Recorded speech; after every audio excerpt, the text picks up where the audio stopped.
Hello guys, हमारे channel पर आपका स्वागत है। अगर आपको वीडियोस पसंद आ रही है तो प्लीज़ लाइक करें, कमेंट करें और शेयर करें। अगर आपने चैनल को अभी तक सब्सक्राइब नहीं किया है तो प्लीज़ चैनल को सब्सक्राइब करें।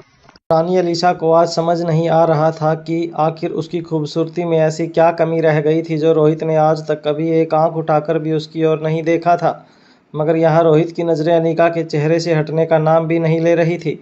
रानी अलीशा ने सुना था कि अक्सर मर्द अपनी बीवियों को उसकी उसी वक्त तक प्यार करते हैं जब तक वो उनके बच्चे की माँ नहीं बन जाती। उसके बाद पुरुषों का अपनी पत्नियों की तरफ अट्रैक्शन बिल्कुल ख़त्म हो जाता है। मगर यहाँ तो अनीका ने रोहित के तीन बच्चों को जन्म दे दिया था, मगर फिर भी रोहित की नज़रें अनीका के चेहरे से हटने का नाम नहीं ले रही थी। रानी अलीशा ने कभी सोचा था कि एक दिन ऐसा आएगा जब रोहित की नज़रों में वो अपने लिए ऐसा प्यार देखेंगी, मगर आज अनीका के लिए रोहित की नज़रों में इस तरह का प्यार देखकर रानी अलीशा का चेहरा नीला पड़ने लगा था। न तो वो खाना खा पा रही थी और न ही अपने आप को रोहित को देखने से रोक पा रही थी। वो जानती थी कि वो जितना रोहित को नोटिस करेगी उतना ही उसके दिल को दुख पहुंचेगा, मगर वो अपने इमोशंस पर काबू नहीं पा रही थी। रानी अलीशा शायद ये भी जानती थी कि अगर डाइनिंग टेबल पर बैठने के बाद उसने खाना नहीं खाया तो रेखा मूर्ति की बहुत बड़ी इंसल्ट हो जाएगी। इसलिए किसी तरह अपने मुंह से एक के बाद एक निवाला ठूस कर बिना चबाए ही रानी अलीशा ने अपने गले से खाना नीचे उतारना शुरू कर दिया। कुछ देर बाद जैसे तैसे अपनी प्लेट में रखा खाना पूरा करने के बाद रानी अलीशा ने रेखा की ओर देखकर कहा, मेरे ख्याल से आज मुझे ज़्यादा खाने की इच्छा नहीं है। ट्रैवलिंग की वजह से मेरी तबीयत थोड़ी सी ख़राब है, मगर वाकई में आपके घर का खाना और आपकी मेज़बानी लाजवाब है। कुछ देर बाद अपनी प्लेट में रखा खाना पूरा करने के बाद नन्ही सी रिया दौड़कर अनीका के पास गई और रोहित और अनीका के कंधे पर हाथ रखकर कहने लगी, वाह, आप लोगों को साथ देखकर मज़ा आ गया। अचानक ही नन्ही सी रिया के मुंह से ये बात सुनकर सभी लोग हैरान रह गए। नन्ही रिया समझ चुकी थी कि उसे सबके सामने अपने पापा को नहीं पहचाना था, इसलिए तुरंत अपनी बात बदलते हुए नन्ही सी रिया ने कहा, मेरा मतलब है ये अंकल जो मास्क पहने हुए यहाँ पर बैठे हैं वो इतने हैंडसम नज़र आ रहे हैं कि मेरी मम्मा के साथ उन्हें देखकर मैं काफ़ी खुश हो गई। नन्ही सी रिया की बात सुनकर दोनों भाई समझ गए थे कि रिया कितनी बड़ी मुसीबत में डाल सकती थी रोहित और अनीका को।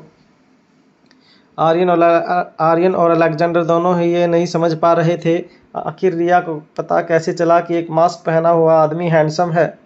किसी तरह रिया की बात को हंसी में उड़ाते हुए सारे लोग डाइनिंग टेबल से खड़े हुए। वहाँ बाहर बॉडीगार्ड्स भी एक बड़े से शानदार हॉल में रेखा मौसी के महल के खाने का आनंद उठा रहे थे। खाना पूरा होने के बाद अचानक एक बॉडीगार्ड ने शक्तिशाली गेंडे से कहा, सर, ब्लैक कैट अभी तक नहीं नज़र आ रही है। शक्तिशाली गेंडे ने उस बॉडीगार्ड की बात पूरी होने के बाद अपने खास ग्रुप से कहा, जाकर ब्लैक कैट को महल में हर जगह ढूंढो, उसकी कोई भी खबर मिले तो सबसे पहले मुझे बताना। ये कहने के बाद शक्तिशाली गेंडा भी ब्लैक कैट को तलाशने के लिए महल से सीधे बाहर निकल गया। जब शक्तिशाली गेंडे ने देखा कि बाकी बॉडीगार्ड्स अलग अलग जगहों पर ब्लैक कैट को ढूंढने लगे तो धीरे धीरे शक्तिशाली गेंडे के चेहरे के एक्सप्रेशंस बदलने लगे। शक्तिशाली गेंडा महल के पीछे चला गया और धीरे धीरे एक पाइप के जरिए महल के सेकंड फ्लोर पर बने टेरेस की ओर चढ़ाई करने लगा। जब से अनीका और बच्चे महल में आए थे तब से लेकर अब तक रेखा मौसी ने महल की सिक्योरिटी काफ़ी हद तक बढ़ा रखी थी, मगर वो सारी की सारी सिक्योरिटी महल के बाहर पहरा दे रही थी ताकि बाहर से कोई अनजान खतरा महल के अंदर दाखिल न हो सके।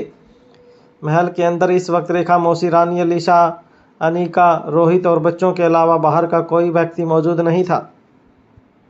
बाकी जितने भी लोग मौजूद थे वो महल के काफ़ी भरोसेमंद नौकर थे और बाकी सारे के सारे सिक्योरिटी गार्ड्स ब्लैक कैट को ढूंढने के लिए महल के अंदर के कमरों की छानबीन करने लगे।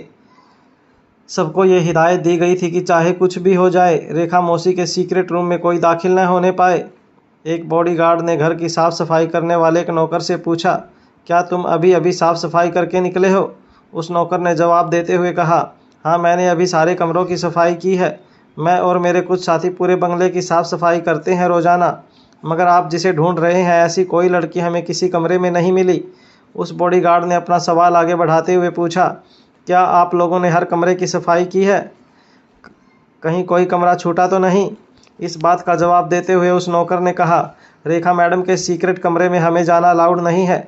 उनके बेडरूम की सफाई की है रोज़ की तरह, मगर हमें कहीं कोई अनजान शख्स दिखाई नहीं दिया। सारे के सारे बॉडीगार्ड्स हैरान थे कि अचानक ब्लैक कैट गायब कैसे हो गई।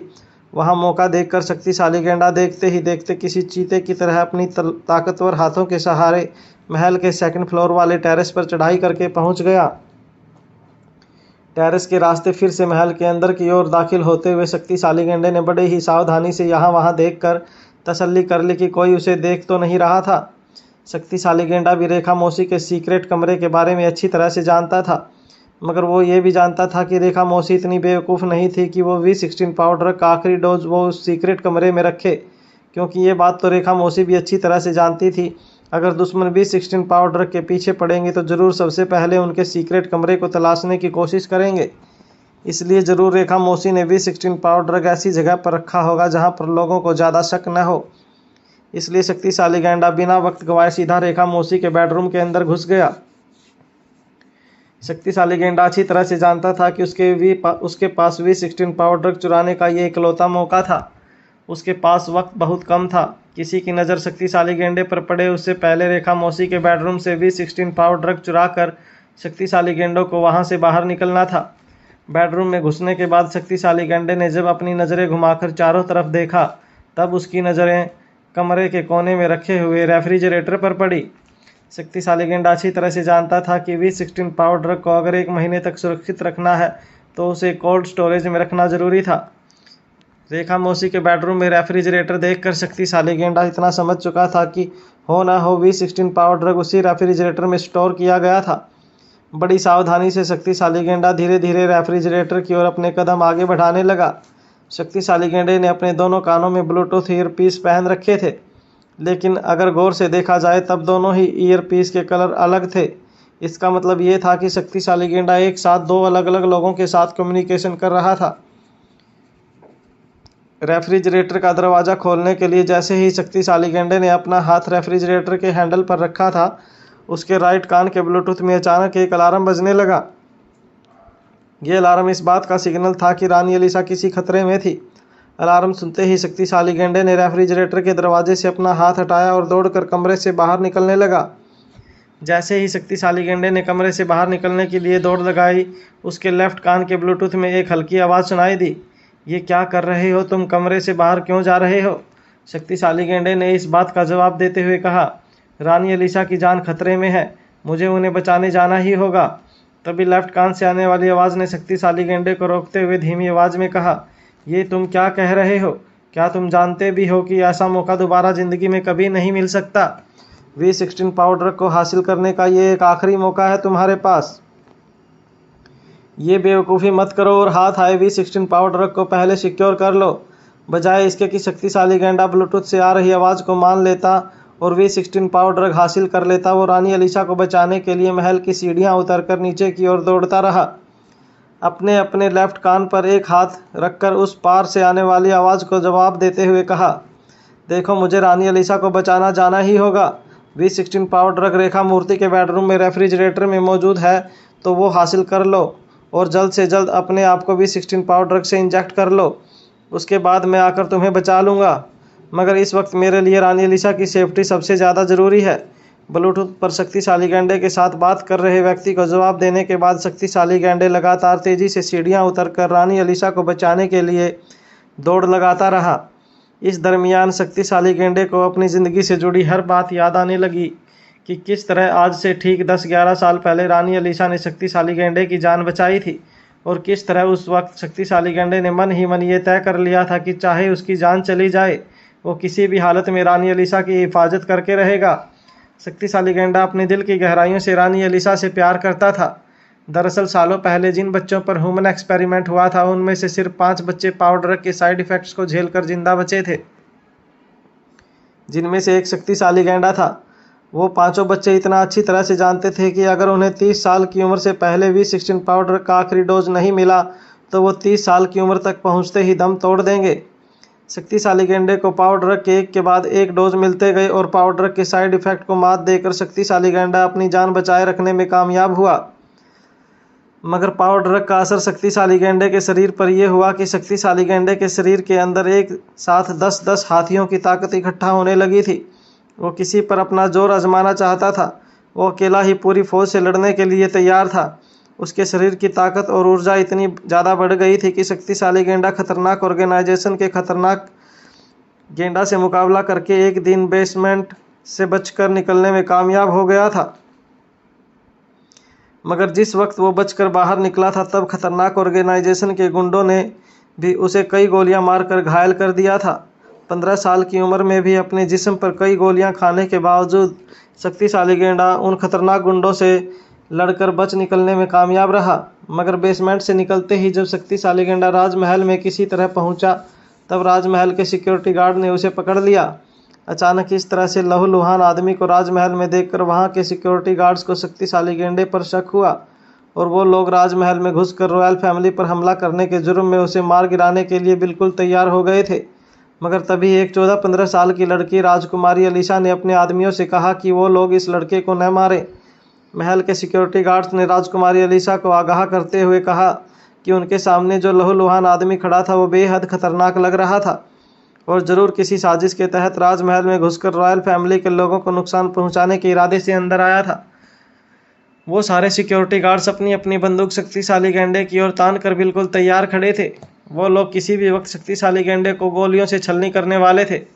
शक्तिशाली गेंडे की नज़रों के सामने उसे सिर्फ अंधेरा नजर आ रहा था। उस वक्त जब महल के बेसमेंट से अपने आप को किसी तरह बाहर निकाला था तो सिर्फ एक उम्मीद में क्यों वो बचपन से लेकर उम्र के 15वें साल तक सिर्फ उसी अंधेरी चार दीवारी में कैद था।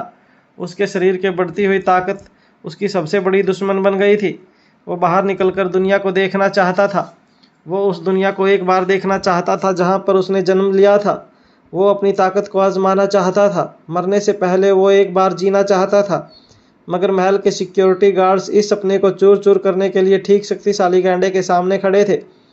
राजकुमारी अलीशा ने अपने आदमियों से कहा कि वो उस नौजवान लड़के को छोड़ दे क्योंकि उसे नहीं लगता कि वो एक खतरनाक इंसान है।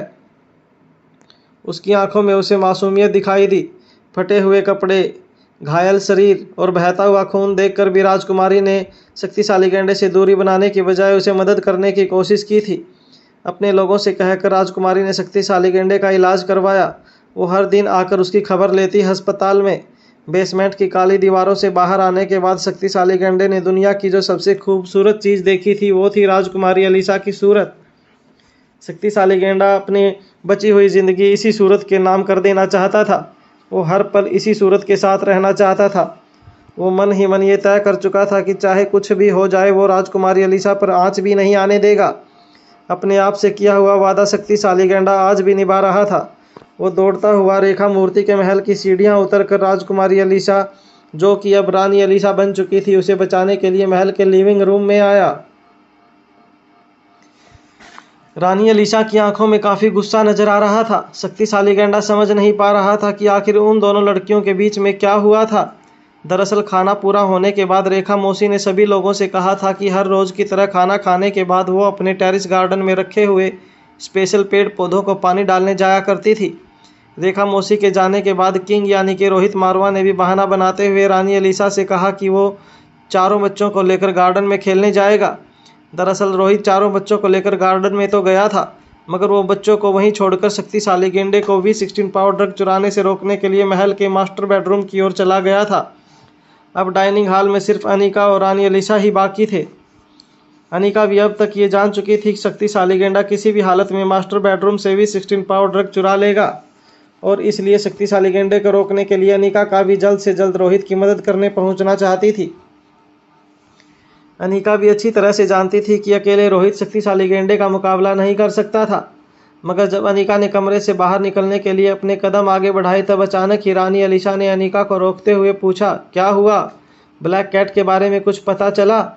एक लंबी सांस छोड़ने के बाद अनिका ने रानी अलीशा से कहा, मुझे नहीं लगता कि अब तक ब्लैक कैट के बारे में ये लोग कुछ पता कर पाए हैं। मुझे लगता है कि मुझे पर्सनली जाकर देखना होगा कि आपकी special security guard black cat आखिर गई कहाँ है। रानी अलीशा को ये कहने के बाद फिर से अनिका कमरे से बाहर जाने के लिए निकलने लगी। तब रानी अलीशा तुरंत अनिका का रास्ता रोक कर कहने लगी, देखो मैं अच्छी तरह से जानती हूँ कि ब्लैक कैट के साथ क्या हुआ है। बहाने बनाने की कोशिश मत करो। मैं अच्छी तरह से जानती हूँ कि तुम जान चुकी हो कि किंग के नकाब के पीछे जो आदमी है वो और कोई नहीं तुम्हारा होने वाला पति रोहित मारवा है। और मैं ये भी जानती हूँ कि तुम इतनी चालाक हो कि अब तक ये पता लगाने में कामयाब हो चुकी होगी कि फिलहाल रोहित का दिल उसकी किस close security guard black cat पर आ गया है।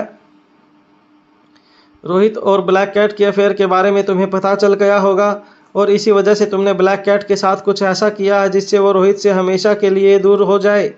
अनिका हैरान होकर रानी अलीशा को देखती रही। उसके पास इस वक्त रानी अलीशा को जवाब देने के लिए न तो फुर्सत थी और न ही रानी अलीशा को सारी बातों की क्लैरिटी देना उसे ज़रूरी लगता था। इसलिए अपने कदम कमरे से बाहर बढ़ाते हुए अनिका ने रानी अलीशा से कहा, देखिए इस वक्त मेरा यहाँ से जाना बहुत ज़रूरी है, मुझे एक बेहद ज़रूरी काम है। अनिका की इस बात पर रानी अलीशा ने अनिका का हाथ पकड़ लिया और अपनी आवाज़ ऊंची करते हुए अनिका से कहा, मैं अच्छी तरह से जानती हूँ कि तुमने ब्लैक कैट को हमेशा हमेशा के लिए मौत की नींद सुला दिया है। ब्लैक कैट ने मेरी जान बचाई थी और तुमने उसके साथ जो कुछ भी किया उसका बदला मैं तुमसे लेकर रहूँगी। मैं तुम्हें इतनी आसानी से छोड़ूंगी नहीं।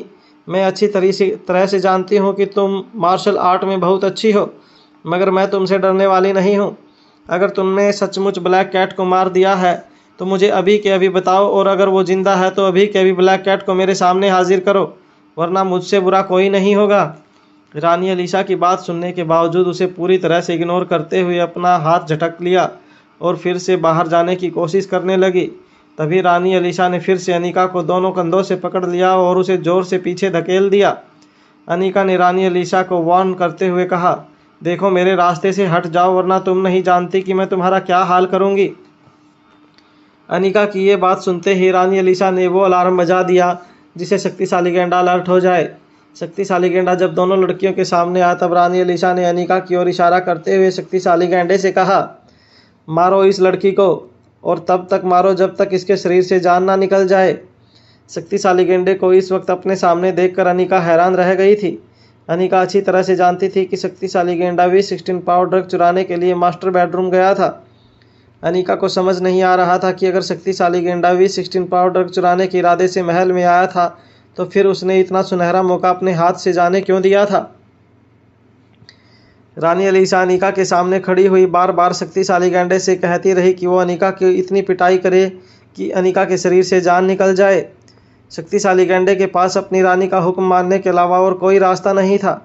रानी अलीशा भी अच्छी तरह से जानती थी कि बिना हथियारों के मार्शल आर्ट के इस्तेमाल से शक्तिशाली गेंडे को हरा पाना अनिका के लिए भी बेहद मुश्किल होने वाला था, मगर किसी तरह अनिका को अब शक्तिशाली गेंडे का मुकाबला तो करना ही था।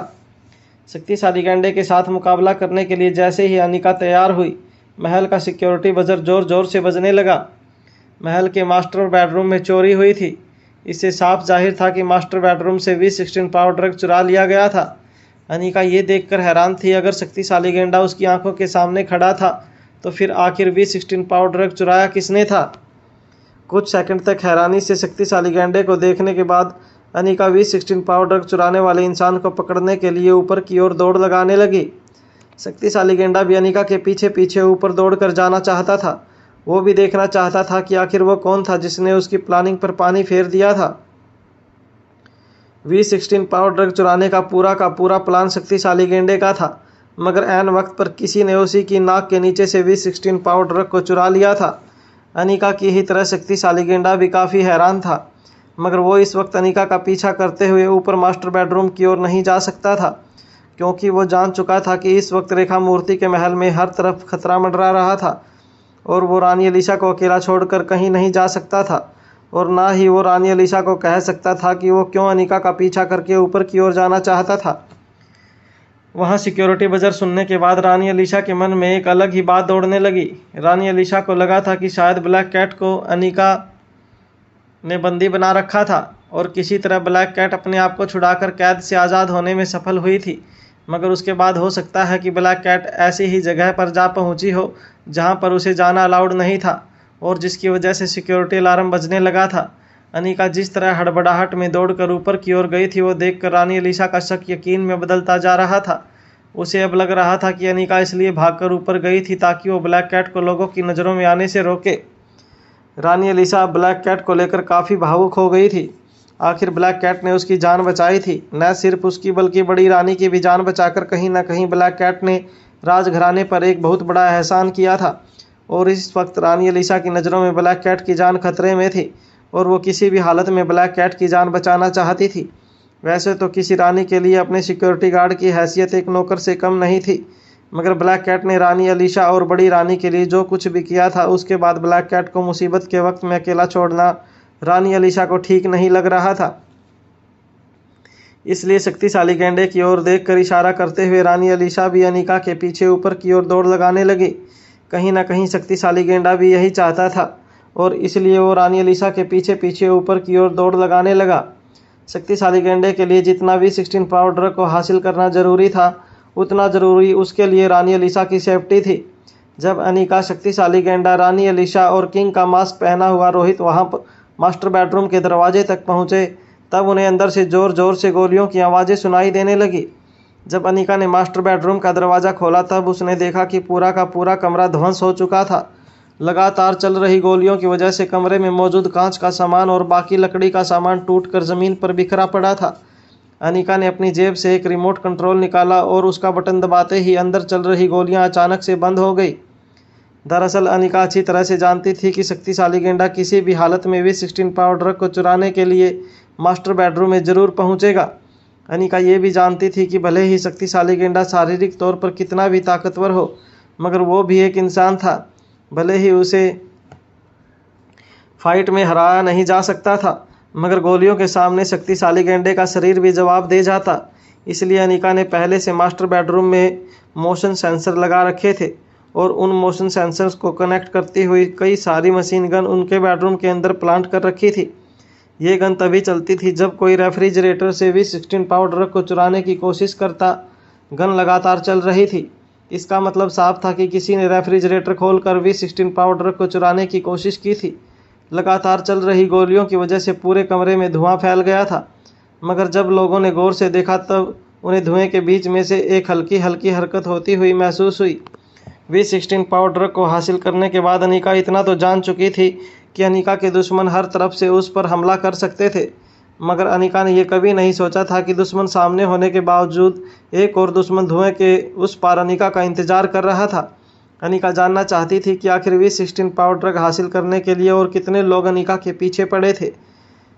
अनिका के लिए V16 पावर ड्रग कोई पैसे कमाने का जरिया नहीं था, बल्कि यह अपने बेटे की जान बचाने का इकलौता जरिया था। अनिका इतनी आसानी से V16 पावर ड्रग को दुश्मनों के हाथ नहीं लगने दे सकती थी और इसलिए अनिका ने खुद ही इस मास्टर बेडरूम को पूरी तरह से सिक्योर कर लिया था, ताकि खतरनाक से खतरनाक दुश्मन भी V16 पावर ड्रग को यहाँ से चुरा कर न ले जा सके। धीरे धीरे धुआं सेटल होने लगा। तब अनिका को नजर आया कि एक लड़की अपने हाथ हवा में उठाकर धुएं के उस पार खड़ी थी। लगातार चल रही गोलियों से उस लड़की ने किसी तरह अपने आप को बचा कर रखा था। शक्तिशाली गेंडा भी जानना चाहता था कि आखिर वो कौन सा चेहरा था जो धुएं के उस पार खड़ा था। अनिका ने धीरे से अपने हाथ में पकड़ा हुआ रिमोट कंट्रोल हवा में उठाया और उस लड़की से कहा, अगर चालाकी करने की कोशिश की है तो इतना याद रखना कि मेरे हाथ में जो रिमोट कंट्रोल है वो दबाते ही सारी की सारी मशीन गन फिर से फायर होने लगेंगी और इस बार तुम बच नहीं पाओगी। अनिका की बात सुनने के बावजूद उस लड़की ने कोई रिएक्शन नहीं दिया। अनिका ने अपनी आवाज़ ऊंची करते हुए उस लड़की से कहा, मेरी तरफ घूम जाओ, मुझे अपना चेहरा दिखाओ। अनिका का ऑर्डर मिलते ही वो लड़की धीरे धीरे अनिका की ओर मुड़ने लगी। जैसे जैसे वो लड़की मुड़ने लगी, अनिका को उसका चेहरा धीरे धीरे दिखाई देने लगा। बिखरे हुए बाल, बड़ी बड़ी आंखें, फटे पुराने कपड़े। उस लड़की का चेहरा देखकर अनिका को अपनी ज़िंदगी का सबसे बड़ा झटका महसूस हुआ था। वो लड़की और कोई नहीं बल्कि सीधी सादी भोली भाली दिखने वाली सुकेश की गर्लफ्रेंड रीना थी। रीना ने अपने दोनों हाथ ऊपर कर रखे थे। रीना की आंखों में बहुत ज़्यादा डर दिखाई दे रहा था। उसके होठों के साथ साथ उसके हाथ पांव भी कांप रहे थे। रीना को देखकर ऐसा लग रहा था जैसे डर के मारे कांपते हुए वो किसी भी वक्त ज़मीन पर गिर जाएगी। रीना के सामने खड़े सभी लोग रीना को वहां देखकर हैरान हो गए थे। अनिका ने अपनी आवाज़ ऊंची करते हुए रीना से पूछा, रीना तुम यहाँ क्या कर रही हो? घबराई हुई रीना ने अटकती हुई आवाज़ में अनिका की इस बात का जवाब देते हुए कहा, मैं यहाँ बच्चों को ढूंढते हुए आई थी। रिया के पीछे यहाँ पर आई थी, मगर पता नहीं रिया कहाँ चली गई।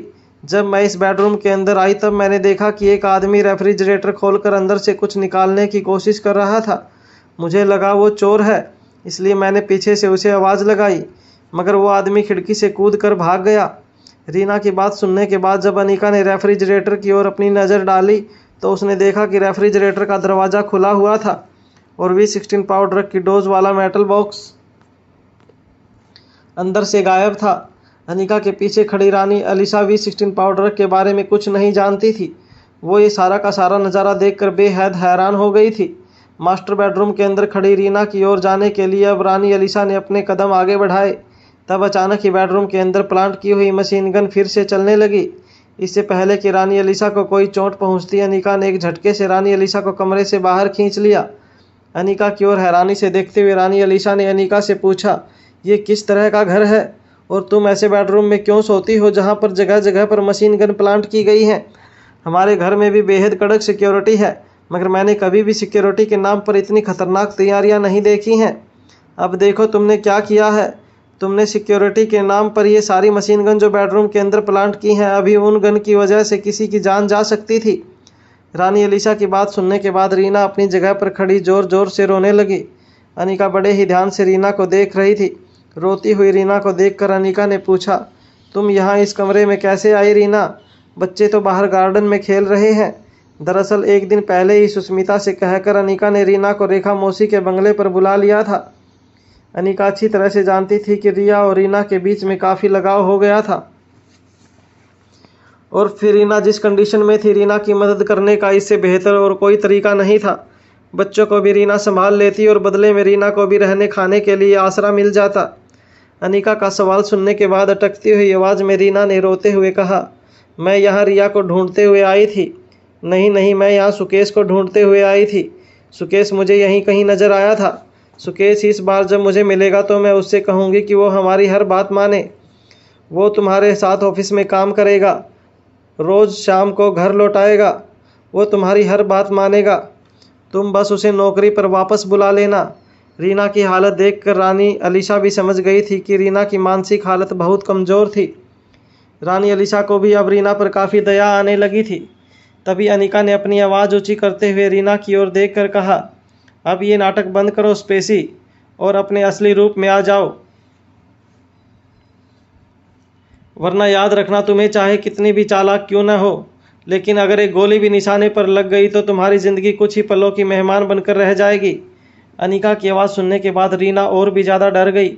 वो रोते हुए और अटकती हुई आवाज़ में अनिका से कहने लगी, ये तुम क्या बात कर रही हो? मेरी तो कुछ समझ में नहीं आ रहा है। मैं तो यहाँ सुकेश को ढूंढते हुए आई थी। सुकेश यहीं कहीं है। रीना की बात सुनकर रानी अलीशा ने अनिका को डांट लगाते हुए कहा, अरे तुम क्या कर रही हो? बेचारी छोटी सी बच्ची है ये। क्या तुम्हें पता नहीं कि वो कितनी परेशान है? ये तुम किस तरह की बातें कर रही हो? अनिका तेज नज़रों से रीना को बड़े ही गौर से ऑब्जर्व कर रही थी। वहाँ रानी अलीशा के पीछे खड़ा शक्तिशाली गेंडा भी अनिका की ये बातें सुनकर काफ़ी हैरान होकर अनिका को देखता रहा। अनिका लगातार रीना की आंखों में आंखें डालकर देख रही थी।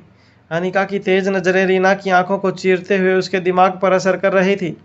लगातार काँप रही रीना ने अचानक ही काँपना बंद कर दिया और अपने हाथ नीचे लेकर अपनी गर्दन सीधी करते हुए अनिका की ओर देखा और कहा, तुम्हें कैसे पता चला कि मैं स्पेसी ही हूँ?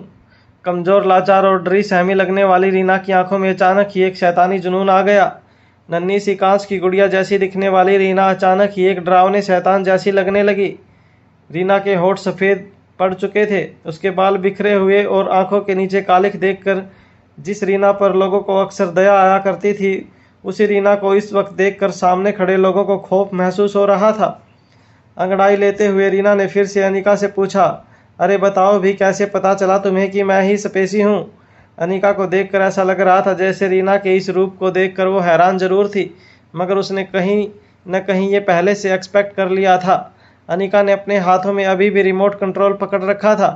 अगर रीना ने कोई भी चालाकी करने की कोशिश की तो अनिका उस रिमोट के जरिए बेडरूम में लगे सेंसर्स को एक्टिवेट कर देती, जिसकी वजह से मशीन गन फिर से फायर होने लगती।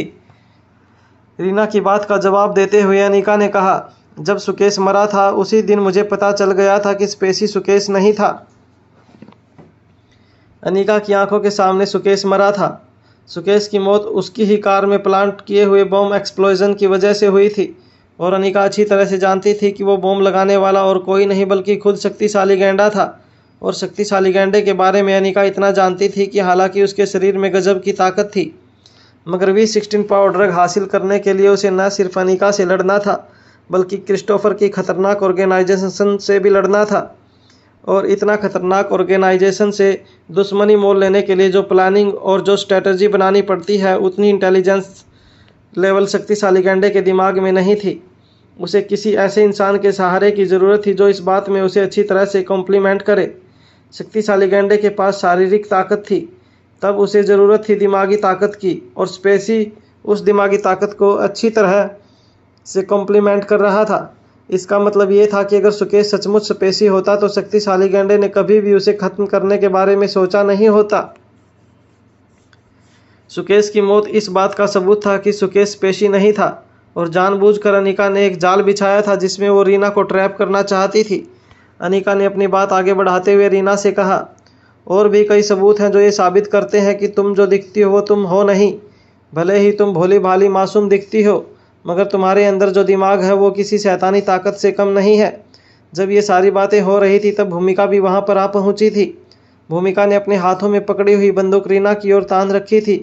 भूमिका ने अनिका की बात आगे बढ़ाते हुए कहा, जब अनिका ने मुझे तुम्हारे बारे में छानबीन करने को कहा था तब मैं सबसे पहले ये पता लगाया कि अभी कुछ दिन पहले जब तुम्हारे फॉस्टर माता पिता तुम्हें घर वापस ले जा रहे थे, तब आखिर उस मोटेल में ऐसा क्या हुआ था कि तुम्हारी माँ ने तुम्हारे बाप को खुद अपने हाथों से मारा था, और उसके बाद मरने से पहले दर्द से तड़प रहे तुम्हारे बाप ने तुम्हारी माँ को भी ख़त्म कर दिया। यहाँ की पुलिस के सामने एक बहुत ही सिंपल सी कहानी रख दी गई थी कि एक फॉस्टर पिता ने अपनी ही गोद ली हुई बेटी पर सेक्सुअल असल्ट करने की कोशिश की जो उसकी पत्नी और बच्चे की माँ देख नहीं सकी, और उसने अपने पति को रोकने के लिए पति पर वार कर दिया।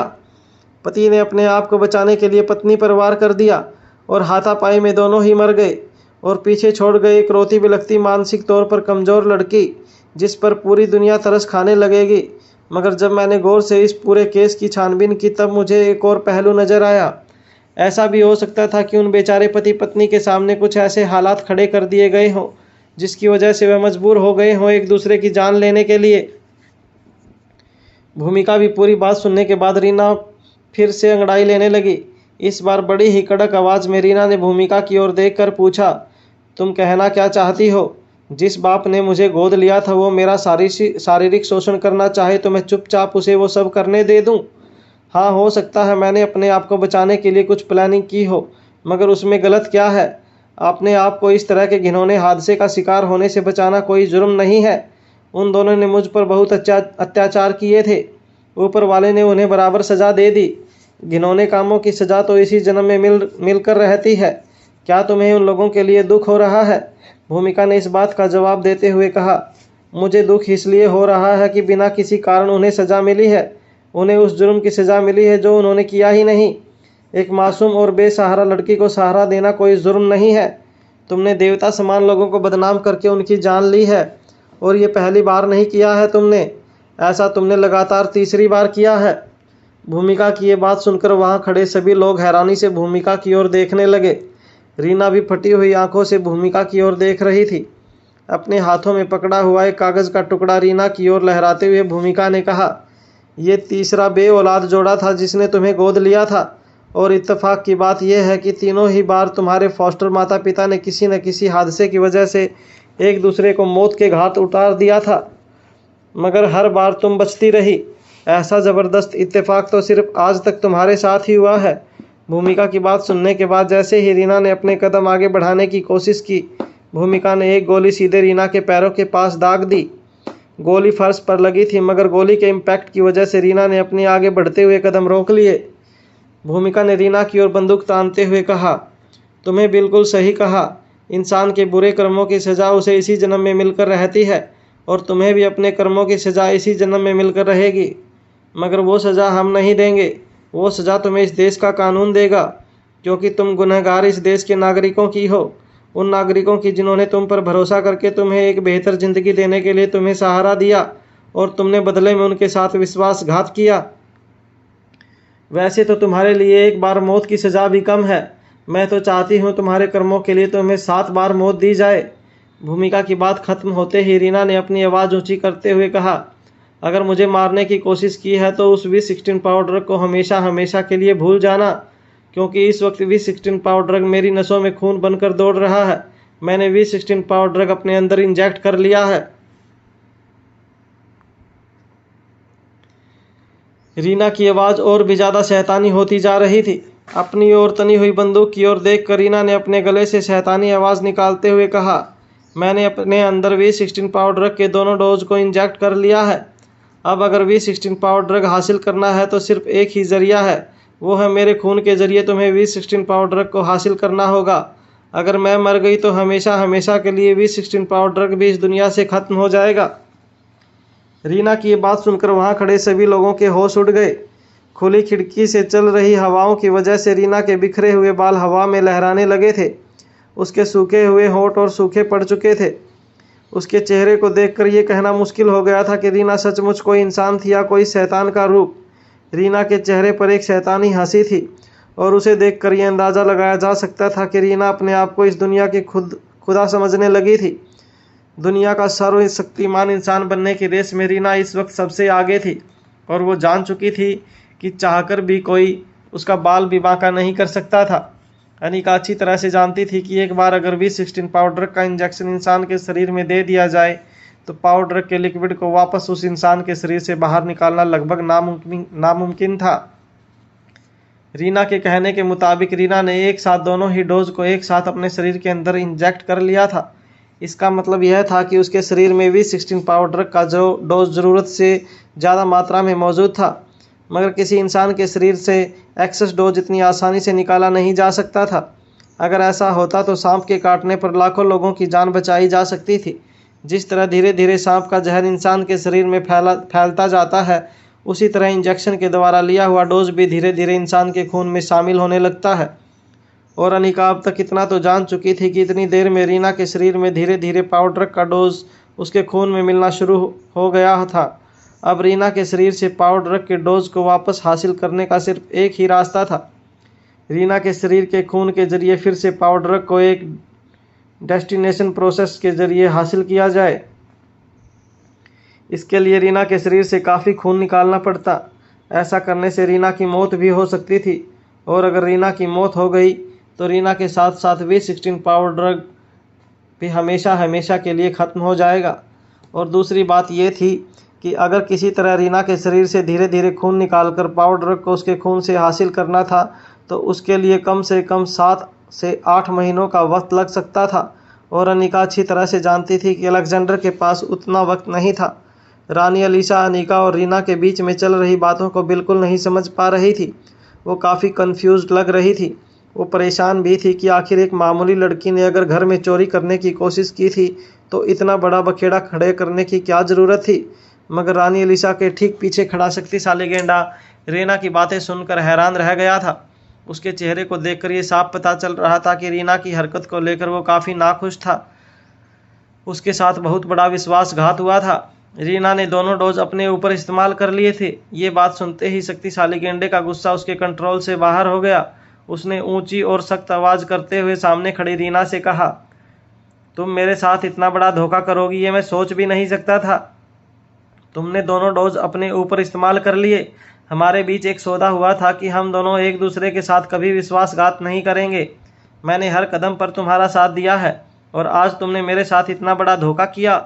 शक्तिशाली गेंडे की बात सुनकर रीना ने तेज आवाज़ में शक्तिशाली गेंडे की इस बात का जवाब देते हुए कहा, धोखा तो तुमने दिया है मुझे। हमारे बीच में साफ साफ तय हुआ था कि V16 पावर ड्रग का डोज मिलने के बाद हम एक एक डोज आपस में बांट लेंगे और अपने ऊपर इस्तेमाल करेंगे और फिर तुम मुझे यहाँ से सुरक्षित बाहर ले जाओगे। तुम्हारी ताकत के बिना मेरा यहाँ से सुरक्षित बाहर निकलना नामुमकिन है। अब तुम ही बताओ मैं क्या करती। शारीरिक तौर पर मैं कमज़ोर ज़रूर हूँ, मगर तुम अच्छी तरह से जानते हो कि मैं कितनी चालाक हूँ।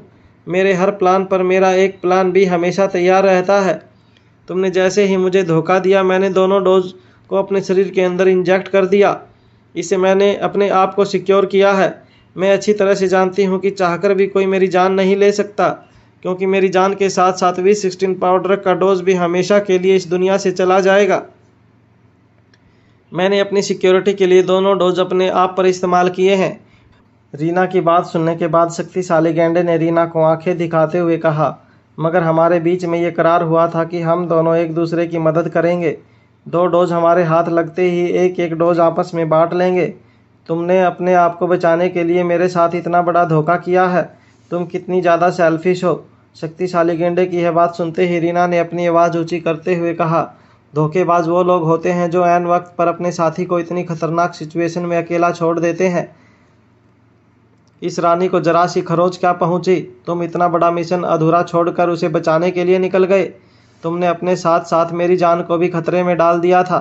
और मैं तुम्हारी तरह बेवकूफ़ नहीं हूँ। मंजिल के इतने करीब पहुँचने के बाद मैं कदम पीछे हटाती तो मंजिल कभी मेरे हाथ न लगती।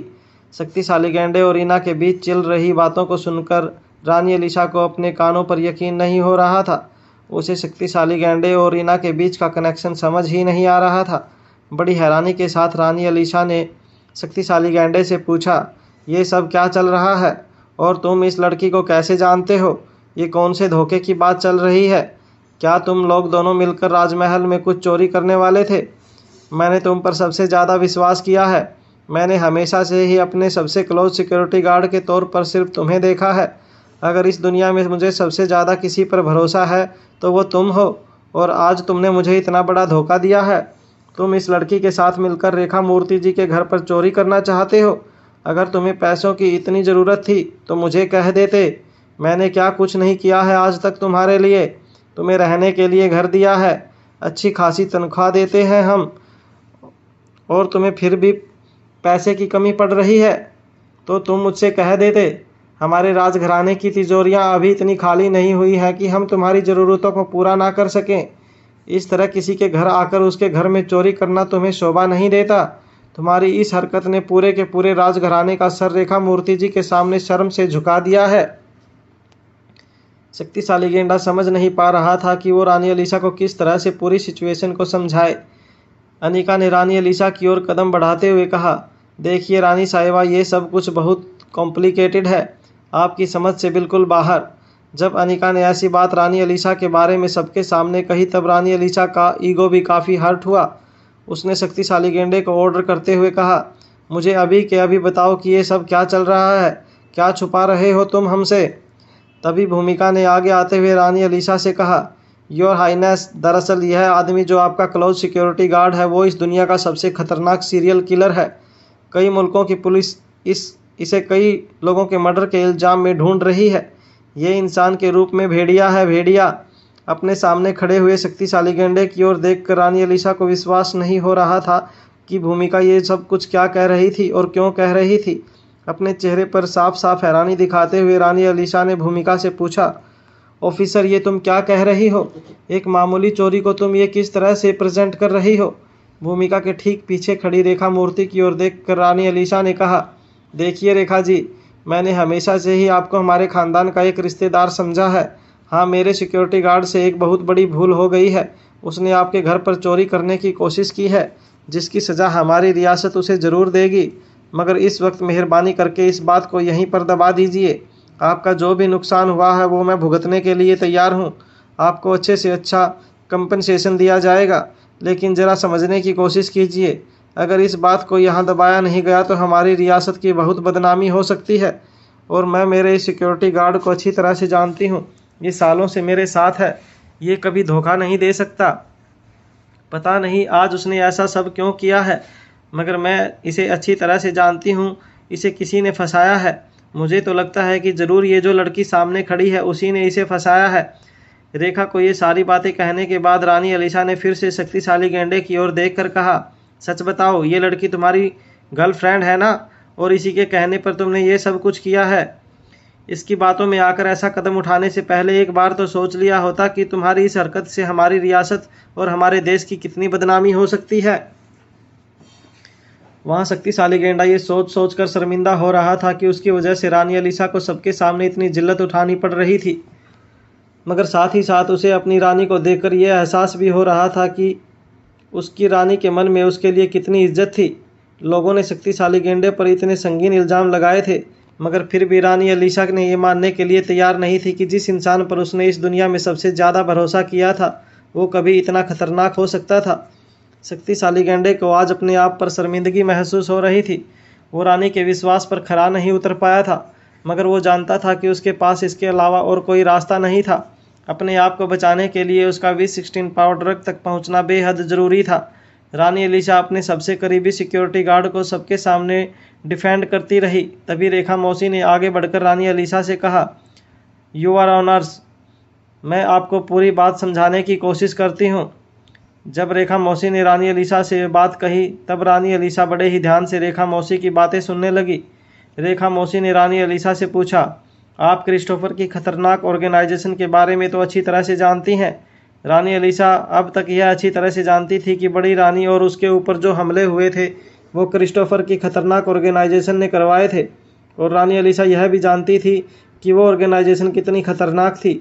रेखा की बात सुनते ही रानी एलिशा ने हाँ में अपना सर हिला दिया। रेखा मौसी ने अपनी बात आगे बढ़ाते हुए रानी एलिशा से कहा, ये जो आपका क्लोज सिक्योरिटी गार्ड है वो उसी खतरनाक ऑर्गेनाइजेशन का मेंबर है। ये बात सुनकर रानी एलिशा हैरान होकर शक्तिशाली गेंडे की ओर देखने लगी। रानी एलिशा के चेहरे को देखकर अभी भी ऐसा लग रहा था जैसे उसे शक्तिशाली गेंडे के इस नए रूप के ऊपर विश्वास ही नहीं हो रहा था। वो ये मानने के लिए तैयार ही नहीं थी कि शक्तिशाली गेंडा इतना खतरनाक आदमी हो सकता था। भूमिका ने फिर रानी एलिशा को पूरी बात समझाई। क्रिस्टोफर के खतरनाक ऑर्गेनाइजेशन ने सालों पहले छोटे छोटे बच्चों पर ह्यूमन एक्सपेरिमेंट किए थे। पावर ड्रग के इस्तेमाल से हजारों बच्चों की ह्यूमन एक्सपेरिमेंट के नाम पर बलि चढ़ाई गई थी, और उनमें से 5 बच्चे अब भी वो V16 पावर ड्रग के इंतजार में बचे हुए थे। वो लोग अब तक दुनिया के लिए बेहद खतरनाक हो चुके थे। पूरी बात सुनने के बाद रानी एलिशा के चेहरे के होश उड़ गए। वो कुछ देर तक फटी हुई आंखों से शक्तिशाली गेंडे को देखती रही। फिर अपने मन ही मन कुछ देर तक सोचने के बाद भूमिका की ओर देखकर रानी एलिशा ने कहा, अगर यह सब सच है तो फिर आप लोगों को इस आदमी को मुजरिम की नज़रिए से नहीं देखना चाहिए।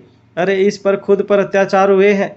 जिस इंसान पर इतने जुल्म उठाए गए हों उस पर क्या गुजरी होगी, ये सोच सोच कर ही मेरा दिल कांप जाता है, मगर आप लोगों का दिल नहीं पसीजता। रानी एलिशा की ये बात सुनते ही अनिका ने आगे आकर रानी एलिशा से बात की। अनिका ने आगे आकर रानी एलिशा से कहा, देखिए इस आदमी के साथ जो कुछ भी हुआ है भले ही वो बहुत बुरा था, मगर अब ये आदमी कोई बच्चा नहीं रहा। ये अपने पावर को बढ़ाने के लिए और इस दुनिया पर राज करने के लिए यह सब कुछ कर रहा है। न जाने कितने ही लोगों की बड़ी ही क्रूरता से जान ली है इसने। आप इसके बारे में नहीं जानती। अनिका की बात सुनते ही रानी एलिशा ने अनिका से कहा, झूठ बोल रही हो तुम, बिल्कुल झूठ बोल रही हो। मैं इसे अच्छी तरह से जानती हूँ। ये ऐसा कर ही नहीं सकता। तुम जानबूझकर इसे किसी साजिश का शिकार बनाना चाहती हो और मैं ऐसा होने नहीं दूंगी। जब रानी एलिशा ने ये बात कही, अनिका तभी अपनी आवाज़ ऊंची करते हुए किंग के आगे आते हुए कहा, अनिका झूठ नहीं बोल रही, वो बिल्कुल सच कह रही है। किंग को अनिका के सपोर्ट में बोलते हुए देखकर रानी एलिशा दंग रह गई। जब किंग ने आकर अनिका के सपोर्ट में सारी बातें कहीं तब रानी एलिशा दंग रह गई। अचानक एक बात बिजली की तरह उनके दिमाग में चमकने लगी। रानी एलिशा समझ गई कि ये सारा कुछ सब लोगों ने मिलकर उसके खिलाफ प्लान किया था। रेखा मूर्ति का रानी एलिशा के साथ किंग से मीटिंग की बात करना, किंग का मीटिंग के लिए रेखा मूर्ति के महल में आना, अनिका का भी वहीं मौजूद होना, ये सारी बातें एक सोची समझी साजिश की ओर इशारा कर रही थी। रानी एलिशा ने अपने कदम पीछे हटाते हुए रोहित से कहा, तो किंग भी शामिल है इस साजिश में? मैं कभी सोच भी नहीं सकती थी कि मेरी पीठ पीछे आप लोगों ने इतनी बड़ी साजिश को अंजाम दिया था। अब तो मेरा शक पूरी तरह से सच में बदल चुका है। आप लोग ज़रूर मेरे क्लोज सिक्योरिटी गार्ड के खिलाफ कोई गहरी साजिश कर रहे हैं, मगर इतना समझ लेना कि आप लोग जिसे अपने शिकंजे में कसना चाहते हैं वो मेरा और राजमहल के सभी फैमिली मेम्बर्स का सबसे भरोसेमंद सिक्योरिटी गार्ड है। हम सब प्यार से इसे आयरन मैन कहकर बुलाते हैं।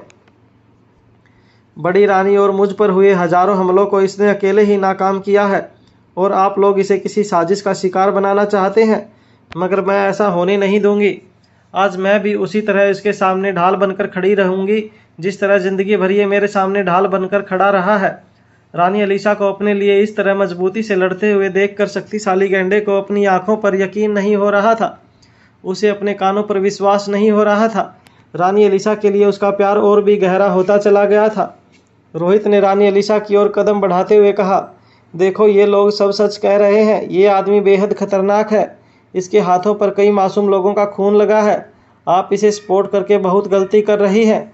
जिंदगी में पहली बार रानी एलिशा ने रोहित को आंखें दिखाते हुए कहा, तुम्हारी हिम्मत कैसे हुई एक रानी के साथ इस तरह से बात करने की? रानी की तौहीन पूरी रियासत की तौहीन मानी जाएगी। मुझे तो ये देखकर आश्चर्य हो रहा है कि आप लोग सब मुझे इतना बेवकूफ़ कैसे समझ सकते हैं। आयरन मैन पिछले कई सालों से मेरा क्लोज सिक्योरिटी गार्ड रहा है। अगर इसके हाथों पर खून लगा होता तो क्या ये मुझे नहीं पता होता? क्या आप लोगों को लगता है कि मैं इतनी अंधी हूँ कि अपने सामने खड़े आदमी की हरकतों पर मेरी नज़र नहीं होगी? रानी अलीशा की ये बात सुनकर भूमिका ने आगे आते हुए कहा, मुझे पता था कि आप यकीन नहीं करेंगी और इसीलिए मेरी होने वाली भाभी ने मुझे पहले ही कहा था कि मैं अपने साथ सबूत लेकर चलूं। ये मेरे हाथ में कुछ सबूत हैं जो आपके लिए देखना बेहद ज़रूरी है। आप जिसे आयरन मैन कहकर बुला रही हैं, अपराध की दुनिया में उससे शक्तिशाली गेंडा कहा जाता है। इस आदमी ने कई क्रूर अपराध किए हैं, कई मासूम लोगों की बड़ी क्रूरता से जान ली है। ये सारे के सारे एविडेंस इन डॉक्यूमेंट्स में है। शक्तिशाली गेंडा बड़ी ही शांति से सब कुछ रानी अलीशा के पीछे खड़ा सुन रहा था।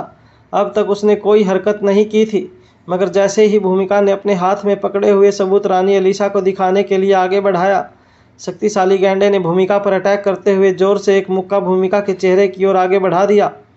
भूमिका ने भी तेजी से अपने कदम पीछे लिए, मगर कदम पीछे बढ़ाते वक्त भूमिका का बैलेंस खराब हो गया और भूमिका के हाथों में जो डॉक्यूमेंट्स और तस्वीरें थी वो सारी की सारी हवा में उड़कर एक के बाद एक ज़मीन पर गिरने लगी। वहाँ अनिका और रोहित दोनों ही ये बात अच्छी तरह से जानते थे कि अगर मार्शल आर्ट का मुकाबला किया जाए तो भूमिका और शक्तिशाली गेंडे के बीच कोई मुकाबला ही नहीं था।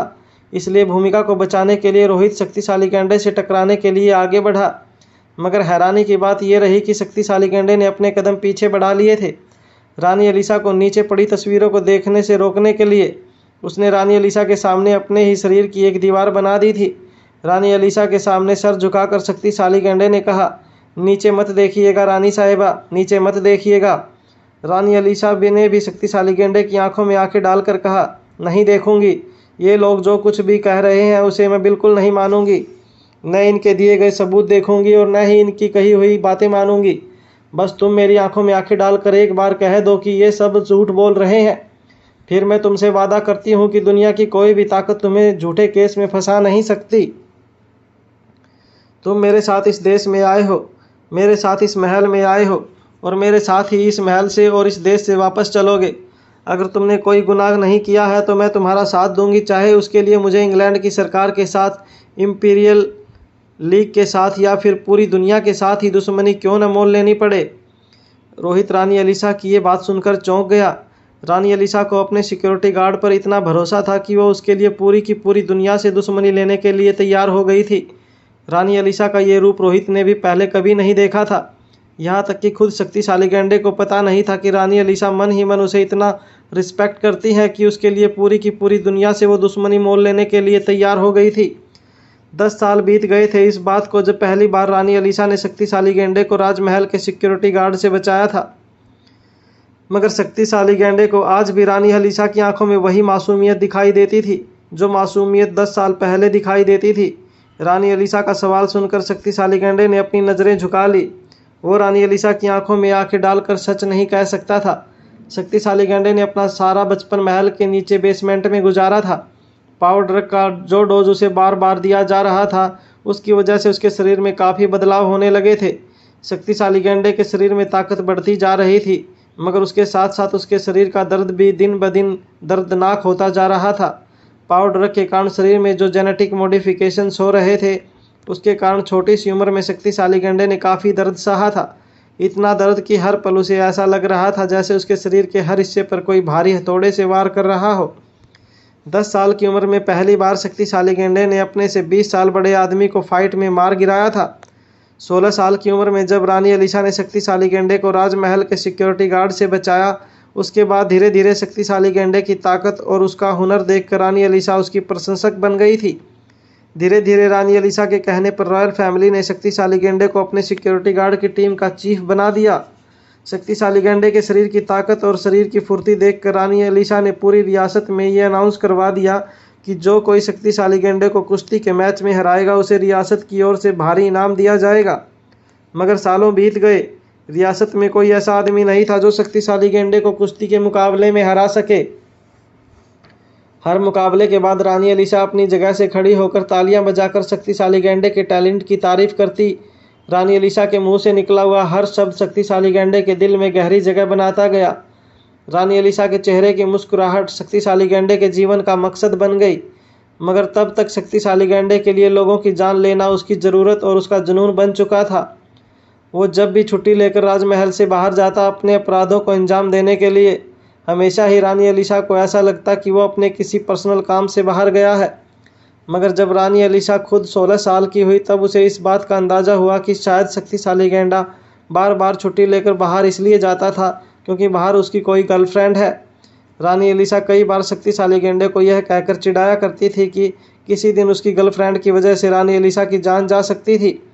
यहाँ दुश्मन रानी अलीसा पर हमला करेंगे और वहाँ आयरन मैन यानी कि शक्तिशाली गैंडा अपनी गर्लफ्रेंड के साथ बिजी होगा। उस वक्त शक्तिशाली गैंडे ने अपने घुटनों के बल बैठते हुए रानी अलीसा से वादा किया था कि ऐसा कभी नहीं होगा।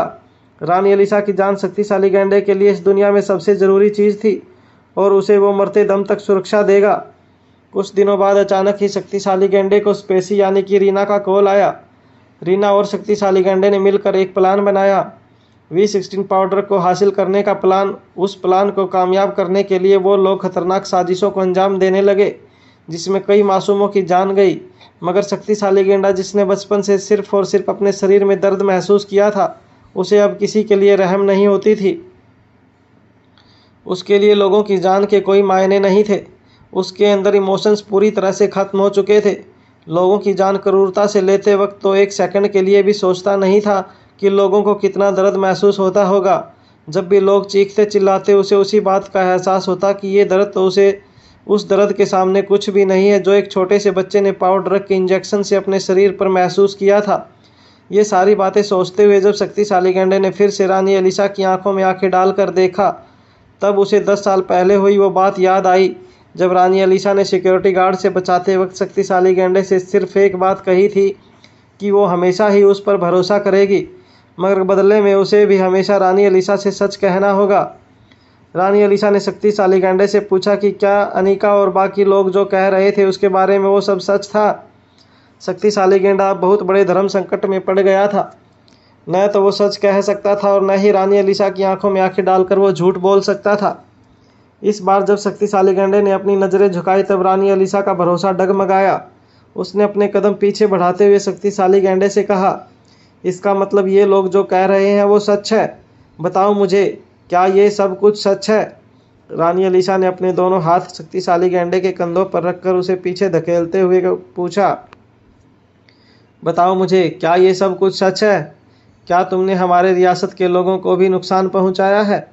क्या तुमने हमारे रियासत के लोगों को भी मारा है? रानी अलीसा की एक बात अच्छी तरह से जानती थी कि चाहे कुछ भी हो जाए, रानी अलीसा एक राजद्रोही को अपनी टीम में नहीं रख सकती थी। अगर शक्तिशाली गैंडे ने अपने ही राज्य के किसी भी इंसान को नुकसान पहुंचाया है तो रानी अलीसा के लिए सबसे बड़ी शर्मजनक बात होगी। अगर प्रजा दुश्मनों के वार से मरती है तो ये पूरे राज्य की बदकिस्मती होती, मगर अपने ही राज्य के आदमी से अगर प्रजा को नुकसान पहुंचता है तो ये खुद रानी के लिए बेहद शर्मिंदगी की बात होती। शक्तिशाली गैंडा जब एक बार मिशन से लौट रहा था तब उसके शरीर पर काफ़ी खून लगा था, जो खून महल में तैनात एक सिपाही ने देख लिया था। वो सिपाही इससे पहले कि राजघराने के किसी भी फैमिली मेंबर्स को शक्तिशाली गैंडे की असलियत बता पाता, शक्तिशाली गैंडे ने उसी वक्त उसे वहीं राजमहल में ख़त्म कर दिया था और राजमहल के पीछे की ज़मीन में गाड़ दिया था। हेलो गाइस, हमारे यूट्यूब चैनल पर आपका स्वागत है। अगर आपको वीडियो पसंद आ रही है तो प्लीज़ लाइक करें, कमेंट करें और शेयर करें। अगर चैनल को अभी तक आपने सब्सक्राइब नहीं किया है तो चैनल को सब्सक्राइब ज़रूर कर लें। शक्तिशाली गैंडा किसी भी कीमत पर रानी अलीसा को झूठ नहीं कह सकता था। शक्तिशाली गैंडे की झुकी हुई नज़रें देखकर रानी अलीसा समझ गई थी कि उसने आज तक शक्तिशाली गैंडे पर जितना भी भरोसा किया था वो सब विश्वासघात में बदल चुका था। मास्टर बेडरूम के अंदर खड़ी रीना भी अब तक समझ चुकी थी कि रानी अलीसा का भरोसा टूट गया था। इसलिए मौका देखते ही शक्तिशाली गैंडे को उकसाते हुए रीना यानी कि स्पेसी ने कहा, देखा तुम्हारे चेहरे से नकाब हटा तो उस लड़की ने भी तुम्हारा साथ छोड़ दिया जो तुम्हें अपनी जान से भी ज़्यादा प्यारी थी। इसलिए कहती हूँ कि हमारा इस दुनिया में कोई नहीं है। इस दुनिया में इमोशंस नाम की कोई चीज़ नहीं है और हमें भी इस दुनिया के उसूलों पर चलना है। अब मेरा एक सौदा कबूल करो, इन लोगों को मार कर मुझे यहाँ से सही सलामत ले जाओ। मैं तुमसे वादा करती हूँ कि अपने शरीर से V16 पावर ड्रग दोबारा रिकवर करके मैं तुम्हें मरने से बचा लूँगी। बस किसी तरह मुझे इस राजमहल से सही सलामत बाहर ले जाओ, इसी में हम दोनों की भलाई है। अब शक्तिशाली गेंडा भी ये बात अच्छी तरह से जानता था कि उसके पास इसके अलावा और कोई चारा नहीं था। रानी अलीशा की आंखों में आंसू देखकर दूर खड़ी रीना भी समझ गई थी कि रानी अलीशा को अपनी ज़िंदगी का सबसे बड़ा धोखा मिला था। मौके का फ़ायदा उठाते हुए रीना ने भी शक्तिशाली गेंडे को भड़काते हुए कहा, अब देख क्या रहे हो, जल्दी से इन लोगों को मारकर मुझे यहाँ से सही सलामत बाहर ले जाओ, इसमें हम दोनों की भलाई है। और मैं तुमसे वादा करती हूँ कि मेरे खून में जो V16 पावर ड्रग का आखिरी डोज है उसे किसी भी तरह अपने ही शरीर के खून से वापस बरामद करके मैं तुम्हें दूंगी और तुम्हारी जान भी बचाऊंगी। तो मैं इस बार मुझ पर भरोसा करना होगा, इसी में हम दोनों की भलाई है। देखो, हम लोग इन लोगों से अलग हैं, हम लोग इनकी तरह नहीं हैं। ये लोग कभी हमें अपने साथ हंसी खुशी रहने नहीं देंगे, हमें अपनी अलग दुनिया बनानी होगी। चलो मेरे साथ ख़त्म कर दो इन लोगों को और मुझे यहाँ से ले चलो। रानी अलीशा की आंखों में आंसू देखकर शक्तिशाली गेंडे को इस वक्त अपनी ज़िंदगी की सबसे बड़ी हार महसूस हो रही थी। उसके कानों पर इस वक्त रीना की आवाज़ तो पड़ रही थी, मगर वो आवाज़ शक्तिशाली गेंडे के दिमाग तक नहीं पहुंच रही थी। शक्तिशाली गेंडा बस रानी अलीशा के सामने एक भूत बनकर खड़ा था। अब रीना समझ चुकी थी कि शक्तिशाली गेंडे से वो मदद की कोई उम्मीद नहीं कर सकती थी, इसलिए उसने दोबारा अपना ध्यान अनिका और भूमिका पर घुमाते हुए उन दोनों से कहा, देखो, तुम लोगों ने अगर मुझे चोट पहुंचाने की कोशिश की है तो फिर हमेशा याद रखना कि V16 पावर ड्रग को भूल जाना। तुम लोग मुझे अरेस्ट करना चाहते हो तो बेशक अरेस्ट करो, मगर इतना याद रखना कि अगर तुमने मुझे जेल में भी रखा तो मेरी बहुत सेवा करनी पड़ेगी। अगर मुझे ज़रा से भी दुख पहुंचाने की कोशिश की तो मैं अपने आप को मार दूंगी। और तुम लोग अच्छी तरह से जानते हो कि अगर मैं मर गई तो तुम लोग अनिका के बेटे अलेक्जेंडर को कभी नहीं बचा पाओगे, क्योंकि मेरे शरीर के साथ साथ मेरे शरीर के अंदर V16 पावर ड्रग का आखिरी डोज हमेशा हमेशा के लिए ख़त्म हो जाएगा। रीना के सामने खड़े सभी लोग रीना की इस धमकी से बेहद डर गए थे, मगर चुपचाप खड़ी अनिका बड़े ही ध्यान से रीना की हर हरकत को नोटिस कर रही थी। अनिका के चेहरे पर न तो डर था और न ही कोई परेशानी नजर आ रही थी। रीना के हाथ फिर से कांपने लगे थे, मगर रीना को खुद को इस बात का एहसास नहीं था। वो जानती थी कि अगर उसने कदम अनिका और भूमिका की ओर बढ़ाए तो मोशन सेंसर उसकी मोशन को डिटेक्ट कर लेगा और आसपास लगी मशीन गन धड़ाधड़ फायर करने लगेंगी। उसे समझ नहीं आ रहा था कि अनिका आखिर इतनी ध्यान से उसकी ओर क्यों देख रही थी। अनिका रीना के हर बॉडी मूवमेंट को गौर से नोटिस कर रही थी। रीना के पाँव कांपने लगे थे और साथ साथ उसके हाथ भी कांपने लगे थे। लगातार बोलते वक्त रीना की आवाज़ में भी हल्की कंपन महसूस होने लगी थी। फिर अचानक ही रीना धड़ाम से अपनी जगह पर ज़मीन पर गिर गई। रीना को इस तरह गिरते हुए देखकर सभी लोग हैरानी से अनिका की ओर देखने लगे। तभी अनिका ने अपनी आवाज़ ऊंची करते हुए ज़मीन पर गिरी रीना से कहने लगी, मैं अच्छी तरह से जानती हूँ कि तुम इस दुनिया की सबसे शातिर औरतों में से एक हो। पावर ड्रग ने तुम्हारे शरीर के अंदर जो ताकत नहीं भरी, मगर तुम्हारे दिमाग में कमाल की ताकत भर दी है। मगर अफसोस कि तुम इसका सही इस्तेमाल नहीं कर पाई। तुमने अपनी ताकत को अपना जुनून बना लिया, मगर इस जुनून में तुम ये भूल गई कि तुम भी आखिर एक इंसान हो। कहीं ना कहीं तुमसे भी चूक हो सकती है जो आज तुमसे हुई है। वो क्या है ना, गलती से तुमने V16 पावर ड्रग का डोज लेने के बजाय अपने शरीर में नींद का इंजेक्शन भर दिया है, और वो भी दो डोज। अब नींद के इंजेक्शन का ओवरडोज होगा तो यही हालत होगी। ज़मीन पर गिरी रीना की आंखें भारी हो रही थी। उसे समझ नहीं आ रहा था कि उसके साथ क्या हो रहा था। अनिका ने उसके साथ इतनी बड़ी साजिश की थी कि खुद दुनिया की सबसे खतरनाक दिमाग वाली रीना भी अनिका के जाल में एक छोटी सी मछली की तरह फंस गई। अनिका की बात सुनते ही रेखा मौसी भूमिका ने राहत की सांस ली।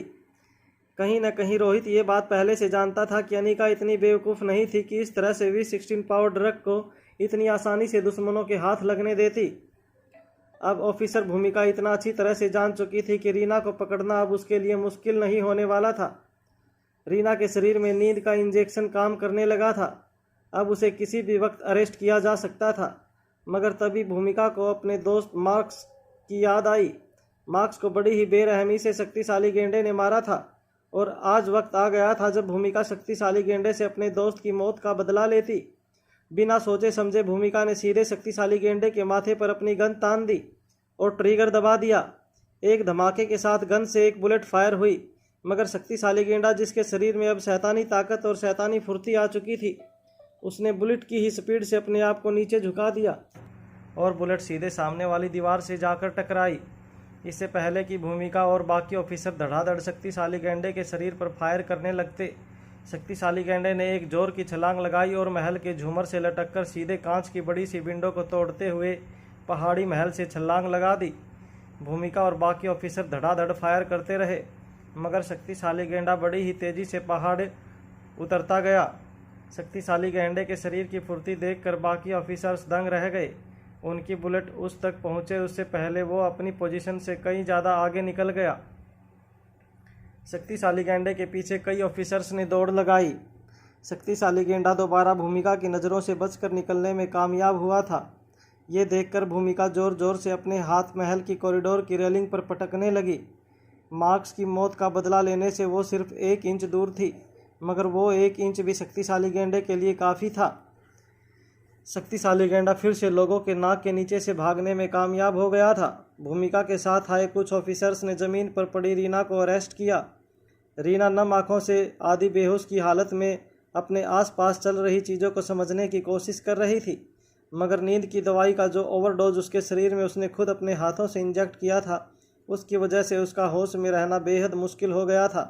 अनिका ने भूमिका के कंधे पर हाथ रखकर पूछा, अब इसे क्या सज़ा दोगी तुम? भूमिका ने इस बात का जवाब देते हुए कहा, इसकी सज़ा मौत से कम नहीं होगी। अनिका अच्छी तरह से जानती थी कि स्पेसी यानी कि रीना ने कई साइबर अटैक को अंजाम दिया था, मगर साथ साथ वो ये भी जानती थी साइबर अटैक की सज़ा मौत नहीं हो सकती थी। मगर भूमिका ने अनिका को समझाते हुए कहा, इस लड़की ने अपने शातिर दिमाग का उपयोग करके सिर्फ साइबर अटैक करने के लिए इस्तेमाल नहीं किया, बल्कि इसने खुद अपनी निजी ज़िंदगी में अपनी शातिर दिमाग से कुछ ऐसे खतरनाक शैतानी प्लान्स बनाए हैं जिसकी वजह से पूरी की पूरी इंसानियत शर्मसार हो जाए। महज 14-15 साल की उम्र में जब पहली बार इसे एक निसंतान माता पिता ने गोद लिया, तब कुछ ही दिनों बाद इसने अपने फॉस्टर पिता को अपनी तरफ सेक्सुअली अट्रैक्ट करने की कोशिश की। उसकी ड्रिंक में नशीली दवाइयाँ मिलाने के बाद इस लड़की ने अपनी फॉस्टर माँ के सामने ये साबित कर दिया कि उसका फॉस्टर पिता उसे सेक्सुअली असॉल्ट करता है। दोनों पति पत्नी के बीच झगड़ा हुआ, मगर जब उन दोनों को सच्चाई पता चली तब इस लड़की ने अपनी ही फॉस्टर माँ को मौत के घाट उतार दिया। ये देखकर उस औरत के पति ने इस पर हमला करने की कोशिश की, मगर ये बेहद चालाक थी। उस हमले से बचते हुए इसने चिल्ला चिल्लाकर पड़ोसियों को अपने घर में बुला लिया। पड़ोसी ने जब इसकी फॉस्टर माँ की लाश देखी तब वो लोग हैरान हो गए, मगर उससे भी ज़्यादा वो लोग तब हैरान हुए जब इस लड़की को उन लोगों ने बिना कपड़ों के एक कोने में रोते हुए देखा। इसे देखकर आसपास से जमा हुए पड़ोसियों को इस लड़की पर बेहद दया आ गई। इस लड़की की मां की लाश को देखकर लोगों को इस बात का यकीन हो गया कि उसके फॉस्टर पिता ने उसके ऊपर बलात्कार करने की कोशिश की थी, और जब इसकी मां ने उन्हें रोकने की कोशिश की तब उन्होंने जुनून में आकर इसकी मां का कत्ल कर दिया। पड़ोसियों ने पुलिस को भी यही बयान दिया। गिरफ्तार होने से पहले उस आदमी ने अपनी पत्नी की मौत का बदला लेने के लिए इस पर हमला करने की कोशिश की, तभी वो पुलिस की गोलियों का शिकार हो गया। लोगों की नज़रों में इस लड़की के लिए सिंपैथी काफ़ी बढ़ गई, मगर हकीकत में मासूम चेहरे के पीछे छिपी इस शैतान को कोई पहचान नहीं पाया था। इसके बाद फिर एक निसंतान दंपति ने इसे गोद लिया, मगर बदकिस्मती से फिर से वही कहानी दोहराई गई। जब पिछले दिनों तीसरी बार फिर से वही कहानी एक क्रिमिनल केस बनकर मेरे सामने आई, तब मैंने बाकी ऑफिसर्स के साथ मिलकर पूछताछ की, और तब जाकर इस लड़की की काली करतूतों पर से पर्दा उठा। उसके ऊपर साइबर अटैक करने के मामलों के साथ साथ 6 मासूम लोगों की जान लेने का भी इल्ज़ाम है। रीना को गिरफ्तार करने के बाद भूमिका अपने ऑफिसरों के साथ रीना को लेकर महल से चली गई। रानी एलिसा को भी अपनी ज़िंदगी का सबसे बड़ा धोखा मिला था। वो जिस सिक्योरिटी गार्ड पर सबसे ज़्यादा यकीन करती थी, वो दरअसल में इतना बड़ा मुजरिम सबकी नज़रों के सामने साबित हो चुका था। रानी एलिसा का चेहरा देखकर ये पता लगाया जा सकता था कि वो अंदर से बुरी तरह से टूट चुकी थी। उसने शक्तिशाली गेंडे की ढाल बनकर अनिका के लगाए हर इल्ज़ाम को झूठा कहा था, मगर शक्तिशाली गेंडे पर लगाया हुआ हर इल्ज़ाम सच्चा था। अनिका की बातें सच थी, और इसलिए रानी एलिसा के लिए अब अनिका से नज़रें मिलाना बेहद मुश्किल हो गया था। वो एक वक्त भी रेखा मूर्ति के महल में नहीं रह सकती थी, इसलिए अपने बाकी सिक्योरिटी गार्ड के साथ रानी एलिसा वहाँ से निकल गई। रानी एलिसा को बिना शक्तिशाली गेंडे के हर वक्त अपने आसपास खतरा महसूस होता था। जब भी शक्तिशाली गेंडे रानी एलिसा के साथ होता था, वो अपने आप को काफ़ी सुरक्षित महसूस करती थी। मगर अब उसके सर से वो सुरक्षा की छतरी हट गई थी। रानी एलिसा के जाने के बाद फाइनली रोहित और उसकी पूरी फैमिली एक दूसरे को बिना किसी डर के पहचान सकती थी। नन्ही रिया ने अपने दोनों हाथ हवा में उछाले और पापा पापा कहकर वो रोहित से जाकर लिपट गई। प्रिंसेस लतिका भी रानी एलिसा के साथ जा चुकी थी, इसलिए रिया को किसी का डर नहीं था। वो अपने पापा को पापा भी बुला सकती थी और सबके सामने उन्हें प्यार भी कर सकती थी। रोहित भी अपनी शहजादी को काफ़ी दिनों के बाद मिल रहा था, इसलिए नन्ही सी रिया को गले लगाकर कुछ देर तक रोहित रिया को प्यार करता रहा। नन्ही सी रिया ने रोहित के चेहरे से मास्क हटाते हुए कहा, मेरे पापा चाहे अपना चेहरा मास्क के पीछे छुपा लें, मगर वो इतने हैंडसम है कि मैं उन्हें लाखों की भीड़ में भी पहचान सकती हूँ। मगर जैसे ही रिया ने रोहित का मास्क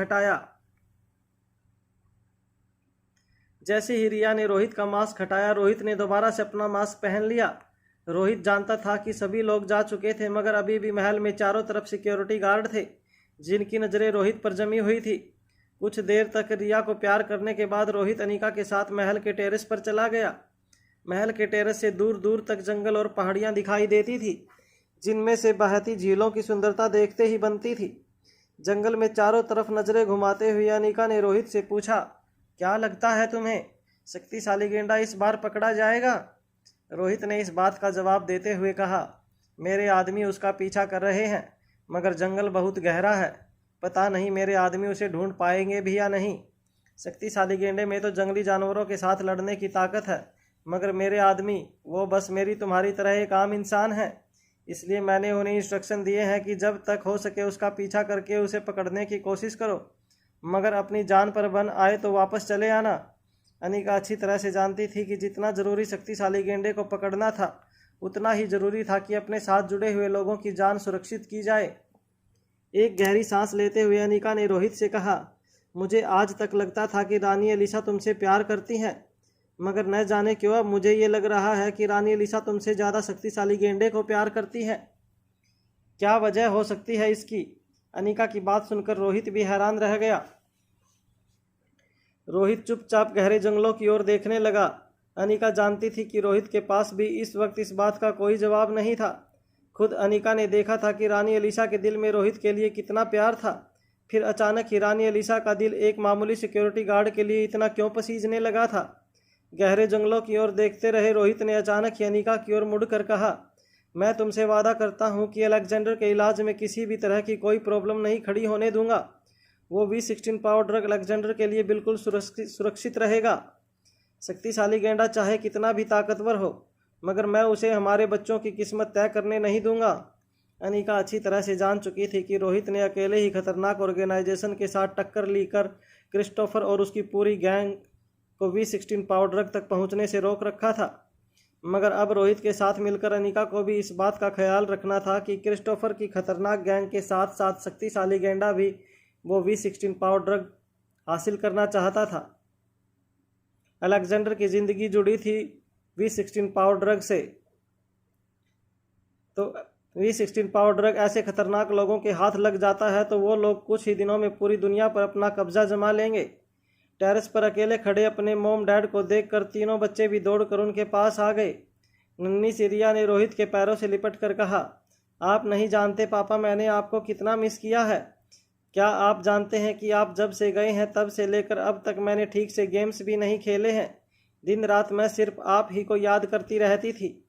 रिया के पीछे खड़े अलेक्जेंडर और आर्यन अपनी छोटी बहन की बातें सुनकर हैरान हो उठे थे। वो दोनों अच्छी तरह से जानते थे कि रिया दिन रात गेम्स खेला करती थी। हाँ, पिछले कुछ दिनों से जब से रिया को इस बात का एहसास हुआ था कि उसे भी बड़े होकर अपने पैरों पर खड़ा होना पड़ेगा, तब से लेकर अब तक वो कभी कभी अपने भाइयों से पढ़ाई के बारे में भी डिस्कशन कर लिया करती थी। उन दोनों के लिए तो इतना ही काफ़ी था कि कम से कम दिन में या 2-3 घंटे रिया पढ़ाई पर फोकस करे, बाकी टाइम में वो चाहे तो गेम्स खेल सकती है। मगर इस बार अपने पापा की लाडली बनने के चक्कर में रिया ने ऐसा झूठ कहा था जो दोनों भाइयों के लिए हजम करना बेहद मुश्किल था। नन्ही सी रिया को अपनी गोद में उठाते हुए रोहित ने उसके गालों को किस करते हुए कहा, मैंने भी अपनी नन्ही गुड़िया को बेहद मिस किया है। रिया ने अपने पापा से इस बात पर नाराज़ होते हुए कहा, तो फिर आप आए क्यों नहीं? आप पूरे 1.5 महीने से गायब हैं, कहाँ चले गए थे? क्या आप जानते हैं कि इन 1.5 महीने में क्या क्या हुआ है? रोहित अपनी बच्ची के मुंह से वो सारे पल, वो सारे लम्हे सुनना चाहता था जो उसने मिस किए थे। नन्ही सी रिया ने अपनी बात आगे बढ़ाते हुए कहा, आप जब नहीं थे तो फैन नानू मेरे नंबर 1 फैन बन गए। हम रोज़ कॉल पर एक दूसरे के साथ बातें करते हैं, सोशल मीडिया पर भी बातें करते हैं, मगर आप तो बिल्कुल गायब हो गए। रोहित ने अपना एक हाथ अपने सर पर रखते हुए कहा, अरे माफ़ करना, मैं इतना बिजी था कि मैं तुम्हारी लाइव स्ट्रीमिंग फॉलो ही नहीं कर पाया। क्या करूं? इतना ज़रूरी काम था कि मुझे तो अपनी गुड़िया को कॉल करने का भी वक्त नहीं मिला। इस बात पर फिर से नाराज़गी जताते हुए रिया ने रोहित से कहा, ठीक है, मगर मैं आपको एक ही शर्त पर माफ़ करूंगी। अब तक तो अनिका भी ये बात अच्छी तरह से जान चुकी थी कि अपनी बेटी की नज़रों में हीरो बनने के लिए रोहित कुछ भी कर सकता था, मगर अनिका अब ये जानना चाहती थी कि नन्ही सी शरारती रिया इस बार रोहित को इमोशनल ब्लैकमेल करके अपना कौन सा काम निकलवाना चाहती थी। रिया ने अपनी बात आगे बढ़ाते हुए रोहित से कहा, रिया ने अपने दोनों बड़े भाइयों की ओर इशारा करते हुए कहा, मेरे इन दोनों बड़े भाइयों ने मेरी चुगली करते हुए मम्मा से कहा है कि वो मुझे सिर्फ 1 या 2 घंटे ही रोज़ गेम खेलने दें, और मम्मा ने भी इनकी बात सुनकर मेरे गेमिंग प्लेटफॉर्म पर रिस्ट्रिक्शन लगा दिए हैं। मैं सिर्फ 2 घंटे ही गेम खेल सकती हूँ, और अब मैं चाहती हूँ कि आप मुझ पर लगाए गए हर रिस्ट्रिक्शन को हटा दें। ये कहते हुए रिया ने अपना गेमिंग टैबलेट रोहित के हाथों में थमा दिया। नीचे खड़े अलेक्जेंडर और आर्यन अच्छी तरह से जानते थे कि रिया पापा की दुलारी थी, और रोहित रिया के चेहरे पर मुस्कान देखने के लिए कुछ भी कर सकता था, मगर वो नहीं चाहते थे कि बड़ी मुश्किल से पटरी पर आई रिया की गाड़ी फिर से रोहित के लाड प्यार की वजह से पटरी से उतर जाए। दोनों भाई और अनिका चाहते थे कि कम से कम रिया दिन में 2 घंटे पढ़ाई पर ध्यान दे, और इसीलिए अनिका ने जानबूझकर रिया की गेमिंग अकाउंट पर रिस्ट्रिक्शन लगा दिए थे। अब रिया दिन में सिर्फ 2 घंटे गेमिंग प्लेटफॉर्म पर लाइव स्ट्रीमिंग कर सकती थी। रिया जानती थी कि रोहित ही उसकी आखिरी उम्मीद था। रोहित कभी भी रिया का कहा नहीं टाल सकता था, इसलिए बड़ी प्यारी सी सूरत बनाते हुए रिया ने रोहित के गालों पर किस किया और अपने छोटे छोटे हाथों से रोहित के गाल सहलाते हुए कहने लगी, पापा प्लीज़ मेरा ये काम कर दो, वरना मैं फिर से आपसे नाराज़ हो जाऊंगी, और हो सकता है इस बार कई कई दिनों तक आपके साथ बात ना करूं। अनिका अच्छी तरह से जानती थी कि इस बार रिया ने जो राम बाण चला दिया था वो रोहित पर ज़रूर असर कर जाएगा, मगर रिया अलेक्जेंडर और आर्यन की ओर देखकर उन्हें ठेंगा दिखाने लगी।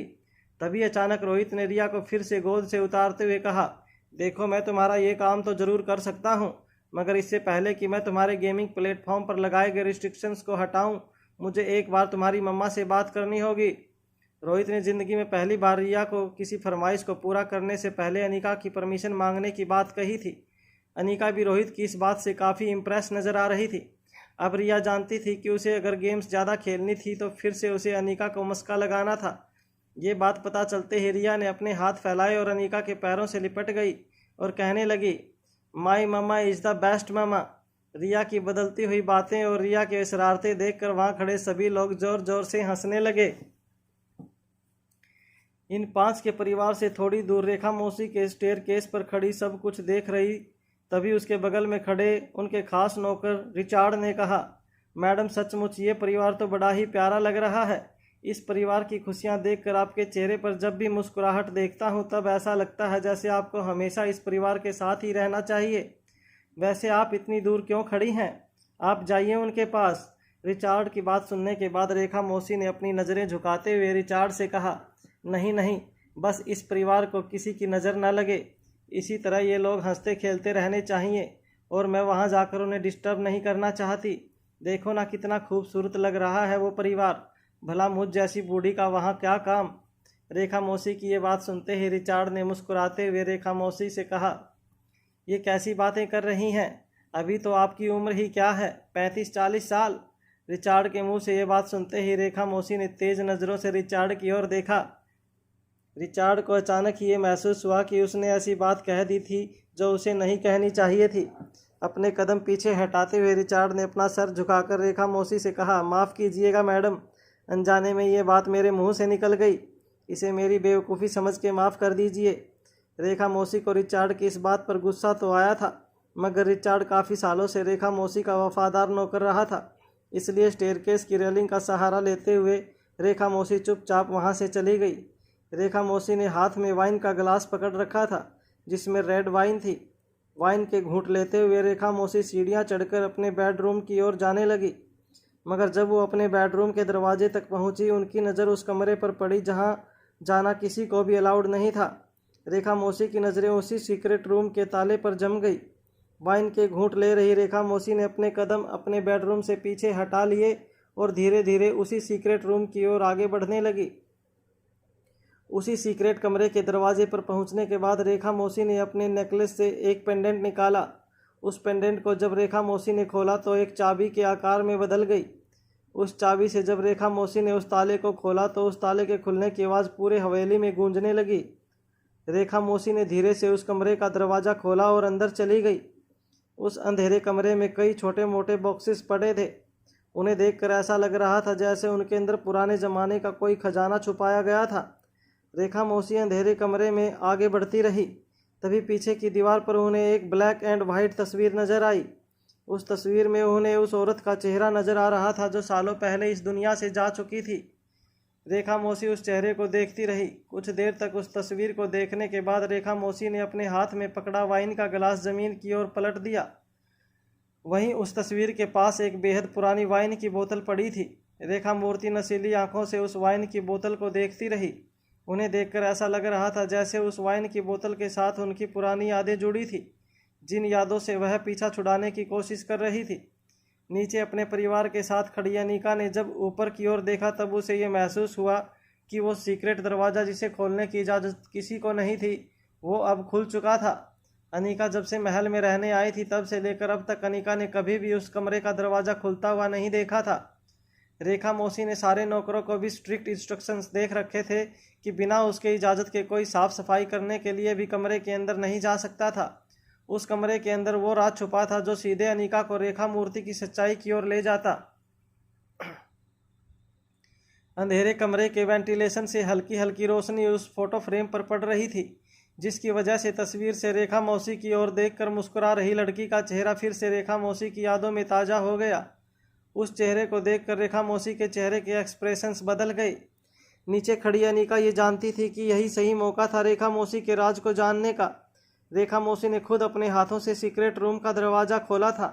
अनीका चाहती तो अभी इसी वक्त उस कमरे के अंदर जाकर रेखा मौसी की असलियत के बारे में जान सकती थी, मगर अनीका को तभी वो बात याद आई जो कुछ दिनों पहले रेखा मौसी ने अनीका से कही थी। रेखा मौसी ने खुद अनीका से कहा था कि अगर उसे रेखा मौसी की असलियत के बारे में जानना है तो उसे इंतज़ार करना होगा। उसे इंतज़ार करना होगा उस वक्त का जब रेखा मौसी खुद अनीका को अपनी असलियत के बारे में बताएं और सीक्रेट कमरे के अंदर ले जाकर उन राजों से पर्दा हटाएं जो रेखा मौसी ने इतने सालों से अनीका से छुपा कर रखे थे। सीक्रेट रूम का दरवाज़ा खुला हुआ देखकर अनीका के मन में भी बार बार ये ख्याल आ रहे थे कि वो एक बार जाकर उस कमरे में झांक कर देखे कि आखिर रेखा मौसी ने इतने सालों तक क्या बातें अनीका से छुपा कर रखी थी। अनीका जानना चाहती थी कि क्या उस कमरे में स्वाति मल्होत्रा से जुड़ी हुई कोई याद थी जो रेखा मौसी ने छुपा कर रखी थी, या कोई ऐसा राज था जो रेखा मौसी को अनीका से हमेशा हमेशा के लिए दूर कर देता। अनीका को तभी क्रिस्टोफर की कही हुई बात भी याद आई, जहां टेलीफोन पर क्रिस्टोफर ने अनीका से कहा था कि रेखा मौसी भरोसे के लायक इंसान नहीं है। रेखा मौसी ने अनीका से नज़दीकियां सिर्फ इसलिए बढ़ाई थी ताकि वक्त आने पर वो अनीका का फ़ायदा उठा सके। अभी अनीका ये सब कुछ सोच ही रही थी कि तभी अचानक करण गुलेरिया का फ़ोन अनीका के मोबाइल फ़ोन पर फ्लैश होता हुआ नज़र आया। एक बाप होने के नाते करण कई बार अनीका को मैसेज करके उसकी खैर खबर पूछ लिया करते थे, मगर कभी भी करण ने इस तरह अनीका को वॉइस कॉल नहीं किया था। वो जानते थे कि अनीका किसी बेहद इम्पोर्टेंट मिशन पर थी, इसलिए करण ने अनीका को डिस्टर्ब करना कभी सही नहीं समझा था। अनीका ने जब करण का कॉल रिसीव किया तब करण की भारी आवाज़ अनीका के कानों पर पड़ी। उन्होंने अनीका से कहा, मैं पता लगा चुका हूँ कि तुम्हारी रेखा मौसी कौन है। करण की ये बात सुनकर अनीका दंग रह गई। बच्चों से कुछ दूर जाते हुए अनीका ने बड़ी ही धीमी आवाज़ में करण से पूछा, कौन है वो? उनकी असलियत क्या है? क्या आप मुझे बता सकते हैं पापा? अनीका के सवाल का दबी हुई आवाज़ में जवाब देते हुए करण ने कहा, नहीं, मैं फ़ोन पर तुम्हें कुछ नहीं बता सकता। हो सकता है हमारा फ़ोन किसी ने टेप किया हो। मेरा मतलब है, मैं अच्छी तरह से जानता हूँ कि तुम इस दुनिया की सबसे बेहतरीन साइबर सिक्योरिटी एक्सपर्ट हो, मगर हो सकता है कि किसी ने मेरा फ़ोन टेप किया हो। मैं ये बात फ़ोन पर नहीं कर सकता। मैं वहाँ आ रहा हूँ, अगली फ़्लाइट पकड़कर मैं लंदन पहुँच रहा हूँ। करण की ये बात सुनकर अनिका दंग रह गई। आखिर ऐसी कौन सी बात थी जो करण अनिका से फ़ोन पर नहीं कर सकते थे, और क्या वो इतनी ज़रूरी थी कि वो अगली फ़्लाइट पकड़कर लंदन रवाना हो रहे थे। वैसे अब अनिका इतना तो जान चुकी थी कि करण की सेहत में काफ़ी सुधार आ चुका था, और वो ये भी जानती थी कि करण एक जिम्मेदार इंसान थे। बिना कारण वो इस तरह की बेवकूफ़ी कभी नहीं करेंगे। इसलिए अनिका ने भी करण को रोकने की कोशिश नहीं की और उनकी बात का जवाब देते हुए कहा, ठीक है, तो मैं 9 घंटे बाद एयरपोर्ट पहुंचती हूं आपको रिसीव करने। करण का फ़ोन डिस्कनेक्ट करने के बाद अनिका ने जब पीछे मुड़कर देखा तो वह देखकर चौंक गई कि रेखा मौसी अनिका के पीछे खड़ी उसे घूर घूर कर देख रही थी। उनकी आंखें नशे से चूर नजर आ रही थी। उनके कदम भी कुछ लड़खड़ा रहे थे, मगर रेखा मौसी ने किसी तरह अपने आप को कंट्रोल करके रखा था। बड़ी बड़ी आंखों से अनिका की ओर देखते हुए रेखा मौसी ने पूछा, अच्छा तो तुम अब उसे पापा कहकर बुलाती हो? नशे में चूर लड़खड़ाती हुई आवाज़ में बातें कर रही रेखा मौसी को देखकर अनिका हैरान रह गई थी। उसे समझ नहीं आ रहा था कि रेखा मौसी करण के बारे में इस तरह से बात क्यों कर रही थी। साथ ही साथ अनिका ये सोच सोच कर भी परेशान हो रही थी कि कहीं करण और अनिका के बीच हुई बातें रेखा मौसी ने सुन तो नहीं ली थी। अनिका जानती थी कि उसने काफ़ी धीमी आवाज़ में करण के साथ बात की थी, मगर रेखा मौसी जिस तरह से अनिका से सवाल पूछ रही थी, उन्हें देखकर ऐसा लग रहा था जैसे उन्होंने करण और अनिका के बीच होने वाली सारी बातों को सुन लिया था। अनिका उनकी आंखों में आंखें डालकर खड़ी हुई। रेखा मौसी ने अचानक ही अपने हाथों में पकड़ा हुआ वाइन का गिलास अपने नौकर की ओर आगे बढ़ा दिया। नौकर रेखा मौसी का इशारा समझ गया और उसने अपने हाथ में पकड़ी हुई वाइन की बोतल से कुछ वाइन रेखा मौसी के गिलास में डाल दी। वाइन का घूंट लगाते हुए रेखा मौसी ने अनिका से पूछा, लगता है तुम दोनों के बीच में रिश्ते काफ़ी अच्छे हो गए हैं। अनिका के पास इन सारे सवालों के जवाब तो थे, मगर वो ये नहीं जानती थी कि आज तक इतने वक्त के बाद रेखा मौसी ने अचानक ही करण के बारे में सवाल क्यों पूछने शुरू कर दिए थे। इससे पहले कि अनिका इस बात का जवाब दे पाती, नन्ही सी रिया ने रेखा मौसी का हाथ पकड़ते हुए कहा, बड़ी मौसी अब आप शराब मत पीजिए, ज़्यादा शराब पीना सेहत के लिए अच्छा नहीं होता है। नन्ही सी रिया की आंखों में रेखा मौसी के लिए काफ़ी सिंपैथी नजर आ रही थी, मगर रेखा मौसी ने रिया का हाथ झटकते हुए कहा, तुम जाओ अपने पापा के पास। इतने दिनों से जब तुम्हारे पापा तुम्हारे साथ नहीं थे तब तो तुम अपनी बड़ी मौसी के आगे पीछे घुमा करती थी, और अब पापा आ गए तो बड़ी मौसी को बिल्कुल ही भूल गई तुम। रेखा मौसी की आवाज़ में नाराज़गी साफ दिखाई दे रही थी। नन्ही सी रिया समझ नहीं पा रही थी कि आखिर अचानक ही रेखा मौसी को रोहित से जेलसी क्यों फील हो रही थी, मगर रिया के ठीक पीछे खड़ा रोहित अच्छी तरह से समझ पा रहा था कि ये रेखा मौसी का रिया के लिए प्यार ही था, जिसकी वजह से उन्हें जेलसी महसूस हो रही थी। नन्ही सी रिया अपनी मीठी सी आवाज़ में रेखा मौसी को समझाते हुए कह रही थी, नहीं नहीं, ऐसा नहीं है बड़ी मौसी। दरअसल पापा कई दिनों बाद हमें मिले हैं, इसलिए मैंने कुछ उनसे ज़्यादा देर बात कर ली है, मगर इसका मतलब ये नहीं कि मैं आपसे प्यार नहीं करती हूँ। रेखा मौसी बार बार रिया का हाथ झटकती रही और रिया भी बार बार रेखा मौसी का हाथ पकड़कर उन्हें शराब छोड़ने के लिए मजबूर करती रही। फिर कुछ देर बाद रेखा मौसी ने अपना बैलेंस घुमाया और पास पड़ी एक रिक्लाइनिंग चेयर पर जाकर बैठ गई। नन्ही सी रिया बार बार उन्हें कन्विंस करने की कोशिश कर रही थी कि वो शराब का गिलास छोड़ दें, मगर रेखा मौसी शराब का गिलास छोड़ने के लिए तैयार नहीं थी। तभी रोहित अनिका के पास आकर बड़ी धीमी आवाज़ में अनिका के कानों में कहने लगा, मुझे लगता है रेखा मौसी रिया से काफ़ी ज़्यादा अटैच्ड हैं। अनिका ने रोहित की बातों में हामी भरते हुए कहा, हाँ वैसे पहले से ऐसा नहीं था। मनाली में जब मेरी डिलीवरी हुई और मैं शारीरिक तौर पर काफ़ी कमज़ोर पड़ चुकी थी, तब रेखा मौसी मुझे अपने साथ ले गई, पहले बेंगलुरु और फिर वहाँ से सीधे लंदन। यहाँ पर आने के बाद भी पहले तो रेखा मौसी मेरे साथ काफ़ी उखड़ा उखड़ा सा बिहेव करती थी। रिया काफ़ी छोटी थी और रिया के साथ भी उन्हें कोई ख़ास लगाव नहीं था। ऐसा लग रहा था जैसे वो मजबूरन हमारा ख्याल रख रही हैं। मेरा और रिया का ख्याल रखने में उन्हें कोई ख़ास दिलचस्पी नहीं थी, मगर उन्होंने कभी हमें किसी भी तरह की शिकायत का मौका नहीं दिया। अगर कोई नौकर हमारा ख्याल रखने में ज़रा भी चूक कर देता तो रेखा मौसी उसे सबके सामने ऐसा सबक सिखाती कि वो नौकर आइंदा कभी इस तरह की गलती करने की ज़रूरत नहीं करता। रिया जब 4 या 5 महीने की थी तब अचानक उसे कोई इन्फेक्शन हो गया, जिसकी वजह से उसे तेज़ बुखार चढ़ गया। डॉक्टर ने कहा था कि इतनी छोटी बच्ची को दवाई देकर ठीक करना सही नहीं होगा। डॉक्टर ने कहा कि रिया के माथे पर गीला कपड़ा रखकर उसके बुखार के उतरने का इंतजार करना चाहिए। वैसे मैं भी अच्छी तरह से जानती थी कि बच्चों के ऊपर तरह तरह के केमिकल्स यूज़ करना सही नहीं होता है। उस वक्त मैं रिया का इलाज इसलिए नहीं कर पा रही थी क्योंकि मैं शारीरिक तौर पर काफ़ी कमज़ोर थी। रेखा मौसी ने एक आया रखी थी रिया के लिए, साथ ही साथ एक नर्स की भी ड्यूटी लगा दी थी। मगर रात होते ही मैंने देखा कि आया और नर्स दोनों ही अपनी ड्यूटी पर सो गई थी। मैंने किसी तरह अपने शरीर की पूरी ताकत लगाकर रिया के माथे पर गीला कपड़ा रखना शुरू किया। तभी अचानक आधी रात को रेखा मौसी मेरे कमरे में दाखिल हुई। जब उन्होंने ये नज़ारा देखा कि मैं रिया के माथे पर नैपकिन लगा रही हूँ, तब उन्होंने उस नर्स और उस आया की उसी वक्त निकाल दिया और गीले कपड़े का बाउल मेरे हाथों से लेकर वो खुद रिया के माथे पर गीले कपड़े लगाने लगी। कुछ देर बाद मेरे माथे पर हल्की हल्की थपकियाँ देकर उन्होंने मुझे भी सुला दिया। वैसे बाहर से काफ़ी रफ लगती है रेखा मौसी, मगर अंदर से बिल्कुल नरम है। देखते ही देखते रिया उनकी चहेती हो गई। उन्होंने रिया के साथ ज़्यादा वक्त बिताना शुरू कर दिया। रेखा मौसी के बारे में ये सारी बातें सुनकर रोहित भी बड़ा हैरान रह गया। रोहित लगातार रेखा मौसी और रिया को देख रहा था। रिया रेखा मौसी के हाथ से गिलास छीनने की कोशिश कर रही थी, मगर रेखा मौसी गिलास को छोड़ने के लिए तैयार नहीं थी। अनिका रेखा मौसी को पिछले कुछ सालों में अच्छी तरह से जान चुकी थी, मगर आज भी रेखा मौसी की कई बातें थी जो अनिका की समझ के बाहर थी। रेखा मौसी ने कभी शादी नहीं की थी। वैसे तो कई लड़कों ने रेखा मौसी को शादी के लिए प्रपोज किया था, उन्होंने हर एक प्रपोजल को रिजेक्ट कर दिया था। उनका कोई अपना वारिस न होने के कारण रेखा मौसी ने बहुत पहले ही सबसे कह दिया था कि एनटीटी कंपनी की वारिस अनिका होगी। मगर अनिका को बिजनेस चलाने में कोई इंटरेस्ट नहीं था और अनिका ने अपने इरादे रेखा मौसी को साफ साफ बता दिए थे। इसलिए रेखा मौसी ने तय किया था कि एनटीटी कंपनी की अगली वारिस रिया होगी और जब तक रिया कंपनी की कमान संभालने के काबिल नहीं हो जाती, जब तक ओजस कंपनी की प्रेसिडेंट बना रहेगा। रेखा मौसी के बारे में सारी बातें सुनकर रोहित ने अपने दोनों हाथ अपनी जेब में डाल दिए और एक लंबी सांस छोड़ते हुए अनिका से कहा, काफ़ी इंटरेस्टिंग है तुम्हारी रेखा मौसी। मुझे लगता है इनके बारे में हमें डिटेल में कभी बात करनी चाहिए।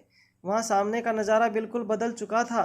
रेखा मौसी ने रिया को अपनी गोद में बिठा लिया था और वो धीरे से उसके सर पर हाथ घुमाकर उसे प्यार कर रही थी। नशे की हालत में रेखा मौसी बड़बड़ा रही थी कि रिया उनकी वारिस है और एनटीटी कंपनी की अगली मालिक तो रिया ही है। यह सारी बातें सुनकर रिया के चेहरे पर मुस्कान लौट आई थी। वहाँ टेरिस के पास खड़े अलेक्जेंडर और आर्यन दोनों ही यह सब कुछ बड़ी ही ध्यान से सुन रहे थे। रिया की इन हरकतों को देखकर आर्यन ने धीमी आवाज़ में अलेक्जेंडर के कानों में कहा, मुझे लगता है कि हमारी बहन पापा और बड़ी मौसी के लाड प्यार की वजह से काफ़ी इनडिसिप्लिन हो गई है। अगर ऐसा ही चलता रहा तो फिर मुझे रिया के भविष्य को लेकर काफ़ी चिंता हो रही है। अलेक्जेंडर ने भी अपने दोनों हाथ फोल्ड करते हुए आर्यन की ओर देखकर उसकी बातों में हामी भरते हुए कहा, हाँ, चिंता तो मुझे भी बहुत हो रही है। मुझे लगता है कि एक बड़ा भाई होने के नाते मुझे उससे बात करनी चाहिए। तभी आर्यन ने भी अलेक्जेंडर की बात में हामी भरते हुए कहा, हाँ, बात तो करनी होगी, मगर मैं भी तो उसका बड़ा भाई हूँ। हम दोनों को साथ मिलकर उसके साथ बात करनी होगी। आर्यन की बात सुनते ही अलेक्जेंडर ने आर्यन का कॉलर पकड़ लिया। आर्यन और अलेक्जेंडर को देखकर अनिका और रोहित चौंक गए। जब अचानक ही अलेक्जेंडर ने आर्यन का कॉलर पकड़ लिया, तब अनिका हैरानी से उन दोनों बच्चों को देखती रही। अनिका जानती थी कि अलेक्जेंडर जब से उसकी ज़िंदगी में आया था वो बड़े ही प्यार से दोनों भाई बहन के साथ रह रहा था, मगर अचानक ही अलेक्जेंडर को क्या हुआ था, ये बात तो अनिका की भी समझ से बाहर थी। जैसे ही अनिका अलेक्जेंडर और आर्यन के बीच हुए प्रॉब्लम को सॉल्व करने के लिए अपने कदम आगे बढ़ाने लगी, रोहित ने उसे ऐसा करने से रोक लिया। रोहित ने इशारों ही इशारों में अनिका से कहा कि दोनों भाइयों को अपने प्रॉब्लम्स खुद ही सुलझाने दो। अनिका भी अच्छी तरह से जानती थी कि रोहित जो कह रहा था वही सही था, इसीलिए कुछ देर तक अनिका ने अपने बढ़ते हुए कदम रोक लिए और दोनों भाइयों को आपस में बात करते हुए देखती रही। आर्यन का कॉलर पकड़कर अलेक्जेंडर कह रहा था, देखो, हमारे बीच पहले भी एग्रीमेंट हुआ था कि मैं ही तुम दोनों का बड़ा भाई हूँ। अब तुम अपनी बात से मुकर नहीं सकते। आर्यन भी अच्छी तरह से जानता था कि अलेक्जेंडर अपने आप को रिया और आर्यन का बड़ा भाई समझता था और अगर उसे ऐसा सोचने से रोका जाए तो अलेक्जेंडर को काफ़ी गुस्सा आता था। इसलिए सिचुएशन को कंट्रोल करते हुए आर्यन ने अलेक्जेंडर के दोनों हाथ अपनी कॉलर से हटाते हुए कहा, ठीक है, मुझे माफ़ कर दो, मैं भूल गया था। आज से तुम ही हम दोनों के बड़े भाई हो, मगर बड़े भाई होने के नाते तुम्हें रिया के फ्यूचर के बारे में सोचना चाहिए। अगर इसी तरह सबके लाड़ प्यार में वो बिगड़ती रही तो उसके भविष्य का क्या होगा। आर्यन जो बात कह रहा था उसी बात की चिंता खुद अलेक्जेंडर को भी हो रही थी। रिया को गेमिंग करने के अलावा किसी भी चीज़ में इंटरेस्ट नहीं था। कुछ दिनों पहले उसे पढ़ाई का मूड आया जरूर था, मगर लेकिन अलेक्जेंडर को अब लग रहा था कि रोहित के आने के बाद रिया फिर से पहले जैसी रिया बन जाएगी और पढ़ाई लिखाई पर बिल्कुल ध्यान नहीं देगी। ऊपर से बड़ी मौसी रेखा मूर्ति के घर आने के बाद रोहित के साथ साथ रेखा मौसी भी रिया को अपने लाड़ प्यार से काफ़ी सर चढ़ाकर बैठी थी। दोनों ही भाइयों ने फैसला किया कि उन्हें जाकर रिया से इस बारे में बात करनी चाहिए। दोनों ने देखा कि रिया रेखा मौसी की गोद में बैठकर एक डॉल के साथ खेल रही थी। तभी अपने चेहरे पर काफ़ी सीरियस एक्सप्रेशंस लाते हुए अलेक्जेंडर और आर्यन दोनों रिया के पास गए और कुछ देर तक उसके बगल में बैठकर बस उसकी हरकतों को नोटिस करते रहे। वहाँ आर्यन ने मान लिया था कि अलेक्जेंडर ही उन सब का बड़ा भाई है, इसलिए अलेक्जेंडर के चेहरे के एक्सप्रेशन अब पहले से भी ज़्यादा सीरियस हो गए थे। अलेक्जेंडर अपनी जगह से उठकर रेखा मौसी की चेयर के ठीक सामने खड़ा हो गया और अपने दोनों हाथ फोल्ड करके बड़े ही एटीट्यूड के साथ अलेक्जेंडर ने रिया से कहा, रिया मैं तुमसे कुछ बात करना चाहता हूँ, अभी चलो मेरे साथ। अलेक्जेंडर ने हालांकि ये बात काफ़ी सख्त आवाज़ में कही थी, मगर रिया जिसका ध्यान पूरी तरह से अपनी डोल के बाल संवारने में लगा हुआ था, उसने अलेक्जेंडर की बात को सीरियसली ना लेते हुए अलेक्जेंडर से कहा, अभी मैं बिज़ी हूँ, मैं बाद में बात करूँगी। जब रिया ने अलेक्जेंडर को ऐसा जवाब दिया तो अलेक्जेंडर पीछे मुड़कर आर्यन को देखने लगा। आर्यन अलेक्जेंडर का इशारा समझ गया। आर्यन धीरे से अपनी जगह से उठकर अलेक्जेंडर के बगल में आकर खड़ा हो गया। आर्यन ने इस बात का ध्यान रखा था कि वो अलेक्जेंडर के ठीक बराबर ना खड़ा रहे और उसे एक कदम पीछे खड़े रहे ताकि अलेक्जेंडर को उसकी सीनियरिटी महसूस हो। आर्यन ने अपनी आवाज़ में सख्ती लाते हुए रिया से कहा, देखो अलेक्जेंडर हमारा बड़ा भाई है, अगर वो तुम्हें किसी बात के लिए बुला रहा है तो तुम्हारा फ़र्ज़ बनता है कि तुम उसके इंस्ट्रक्शंस फॉलो करो। रिया ने आर्यन को कभी इस तरह बात करते नहीं देखा था। दोनों भाइयों का चेहरा देखकर रिया समझ गई थी कि ज़रूर मामला कुछ सीरियस था, इसलिए अपने हाथों की डोल रेखा मौसी को पकड़ाते हुए रिया ने कहा, बड़ी मौसी आप एक काम कीजिए, इस गुड़िया के बाल बनाइए, मैं अपने भाइयों के साथ बात करके आती हूँ। रेखा मौसी ने चिढ़ते हुए रिया से कहा, अरे मेरी कोई गुड़ियों से खेलने की उम्र है, खिलौना तुम्हारा और उसे संभालूं मैं, मुझे बिल्कुल नहीं पसंद ये सब। हालांकि रेखा मौसी ने इस तरह से रिया से बात तो की थी, मगर रिया के हाथ से डोल लेकर रेखा मौसी चुपचाप उसके बाल भी बनाने लगी थी। रेखा मौसी रिया से बेहद प्यार करती थी, बस वो दिखाना नहीं चाहती थी, और अब तक तो नन्ही सी रिया भी ये बात अच्छी तरह से जान चुकी थी। रेखा मौसी की गोद से उतर कर रिया अलेक्जेंडर के सामने खड़ी हो गई और अपने दोनों हाथ झटकते हुए कहने लगी, कहो क्या बात करनी है तुम लोगों को मुझसे। दूर खड़े अनीका और रोहित को ये सब कुछ देखकर काफ़ी गहरा सरप्राइज महसूस हो रहा था। छोटे छोटे बच्चे इस तरह से एक सीरियस डिस्कशन कर रहे थे, ये देखकर अनीका और रोहित को अपने बचपन के दिन याद आ गए। वो जब इस उम्र के थे तब ठीक से अपना नाम भी नहीं बोल पाते थे, और ये आजकल के बच्चे जिस तरह से बात करते थे ये देखकर ये कहना मुश्किल था कि ये सारे बच्चे 6-7 साल के बच्चे थे।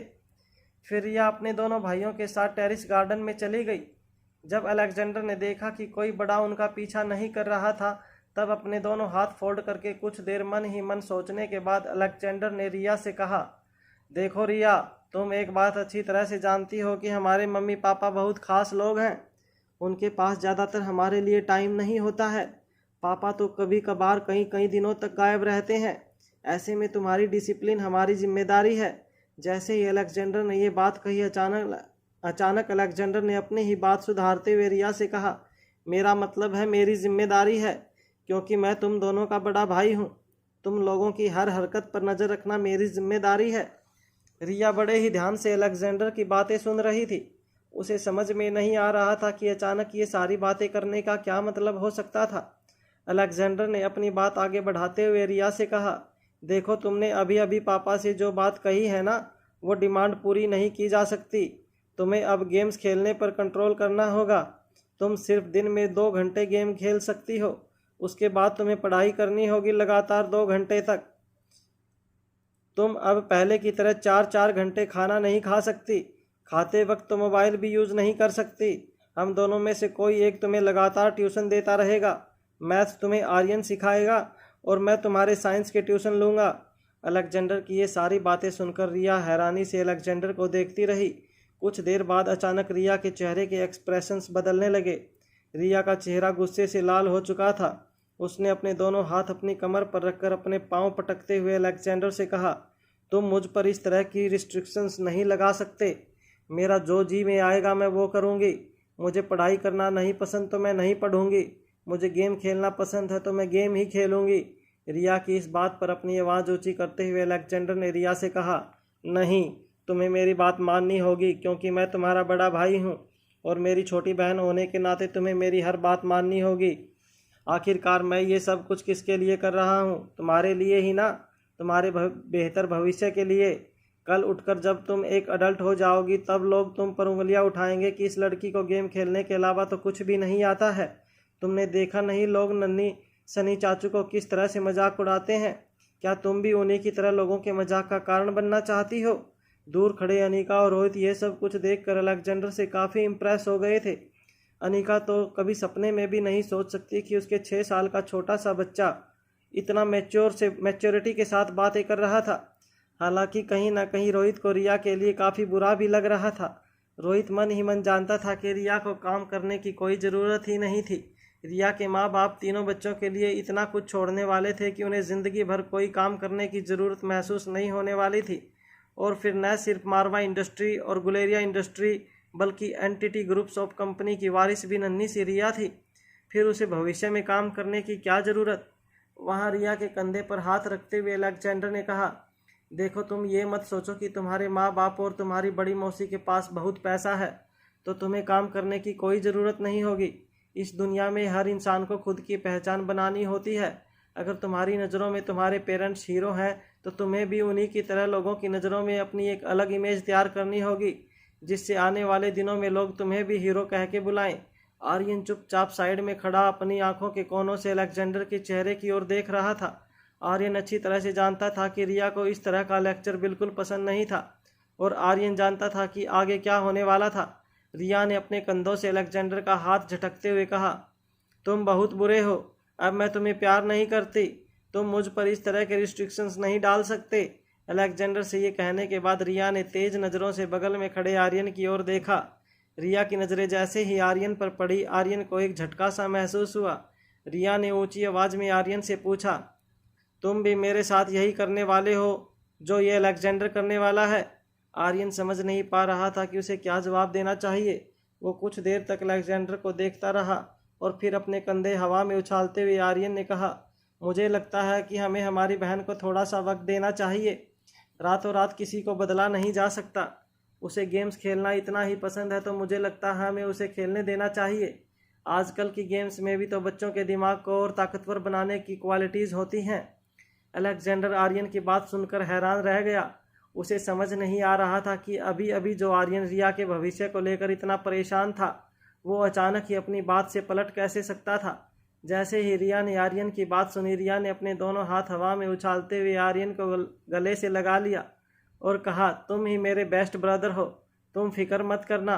फ्यूचर में मेरे पास इतना पैसा होगा कि तुम्हें मेरी फ़िक्र करने की कोई ज़रूरत नहीं होगी और कभी तुम्हें भी अगर पैसों की ज़रूरत हो तो मुझसे मांग लेना। मेरे पास बहुत पैसा आने वाला है। आर्यन को ये कहते हुए रिया ने आर्यन के कंधे पर हाथ रखा और उसे फिर से रेखा मौसी के पास ले जाने लगी। धीरे धीरे टेरिस गार्डन में खड़े अलेक्जेंडर को समझ में आया कि उसके साथ एक बहुत बड़ा हादसा हो गया था। आर्यन ने बड़ी ही चालाकी से अलेक्जेंडर को रिया की नज़रों में विलेन बना दिया और खुद को हीरो। अलेक्जेंडर बड़ा भाई तो बन गया था मगर उसे बड़े भाई का क्या फ़ायदा जिसकी बात सुनने वाला कोई फैमिली में मौजूद ही ना हो। आर्यन की इस हरकत को देखकर रोहित को आर्यन पर बड़ा ही ताज्जुब होने लगा। रोहित पहले से जानता था कि आर्यन बिजनेसमैन बनने वाला था बड़ा होकर, मगर रोहित ये नहीं जानता था कि अभी से आर्यन इतनी गहरी पॉलिटिक्स खेल सकता था। हालांकि रोहित ये भी जानता था कि तीनों बच्चे कहीं ना कहीं एक दूसरे की भलाई ही चाहते थे, मगर कहीं ना कहीं रोहित को भी टेरिस गार्डन पर खड़े अलेक्जेंडर पर काफ़ी दया आने लगी। कुछ देर तक रेखा मौसी बच्चों के साथ खेलती रही। उसके बाद नशे की हालत में रेखा मौसी अपने कमरे की ओर चली गई। रेखा मौसी अपना मोबाइल वहीं बच्चों के पास भूल गई थी। तभी रेखा मौसी के मोबाइल पर रानी अलीशा का नंबर फ्लैश होने लगा। जब अनीका ने कॉल रिसीव किया तब रानी अलीशा ने अनीका से पूछा, क्या ब्लैक कैट बाथरूम से बाहर आई? अनीका को यकीन नहीं हो रहा था कि सुबह से शाम हो गई थी, मगर अब तक रानी अलीशा इतना कुछ होने के बावजूद ब्लैक कैट को भूली नहीं थी।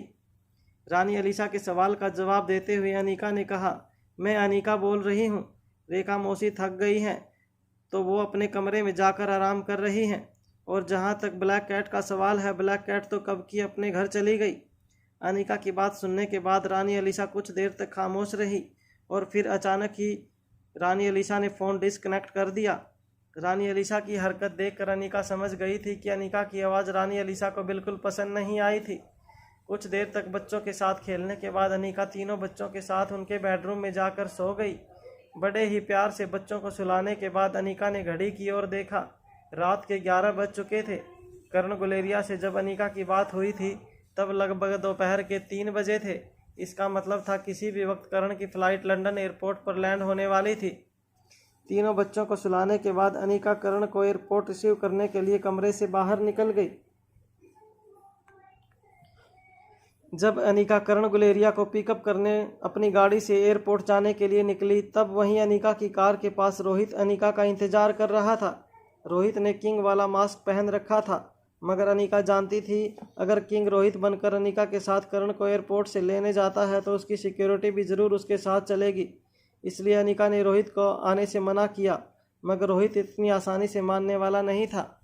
रोहित ने बिना अनीका की इजाज़त लिए ड्राइविंग सीट पर बैठते हुए अनीका से कहा, आज मैं तुम्हारा ड्राइवर बन जाऊंगा, चलो मेरे साथ। मैं भी बड़ा एक्साइटेड हूँ अपने होने वाले ससुर से इतने दिनों बाद मिलने के लिए। काफ़ी रात हो चुकी थी और अनीका भी रोहित से आर्गूमेंट करने के मूड में नहीं थी, इसलिए रोहित की बात को मानते हुए अनीका पैसेंजर सीट पर बैठ गई। रोहित ने जानबूझकर एक बड़ी सी गाड़ी पसंद की थी कर्ण को पिक करने के लिए।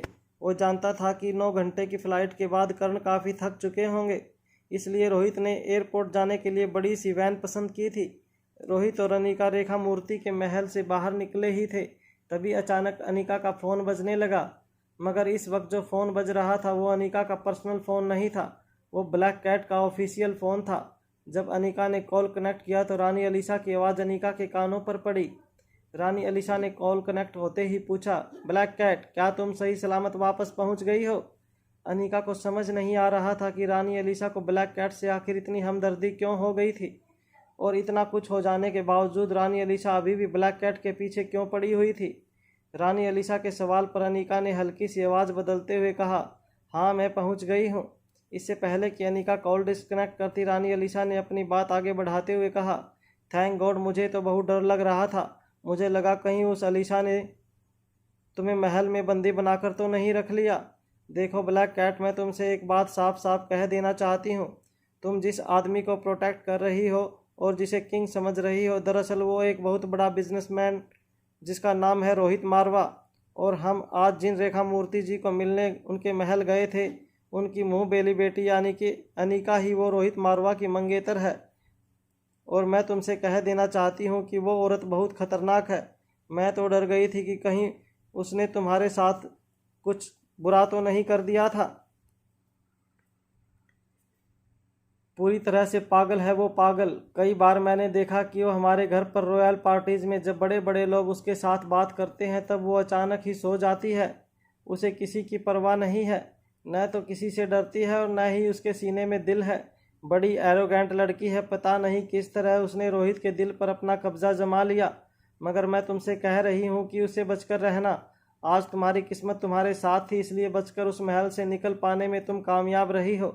मगर चाहे तुम कितनी भी स्किल्ड सिक्योरिटी गार्ड क्यों ना हो, इतना याद रखना कि उस औरत की साजिश के सामने तुम्हारी ताकत कोई काम ही नहीं करेगी।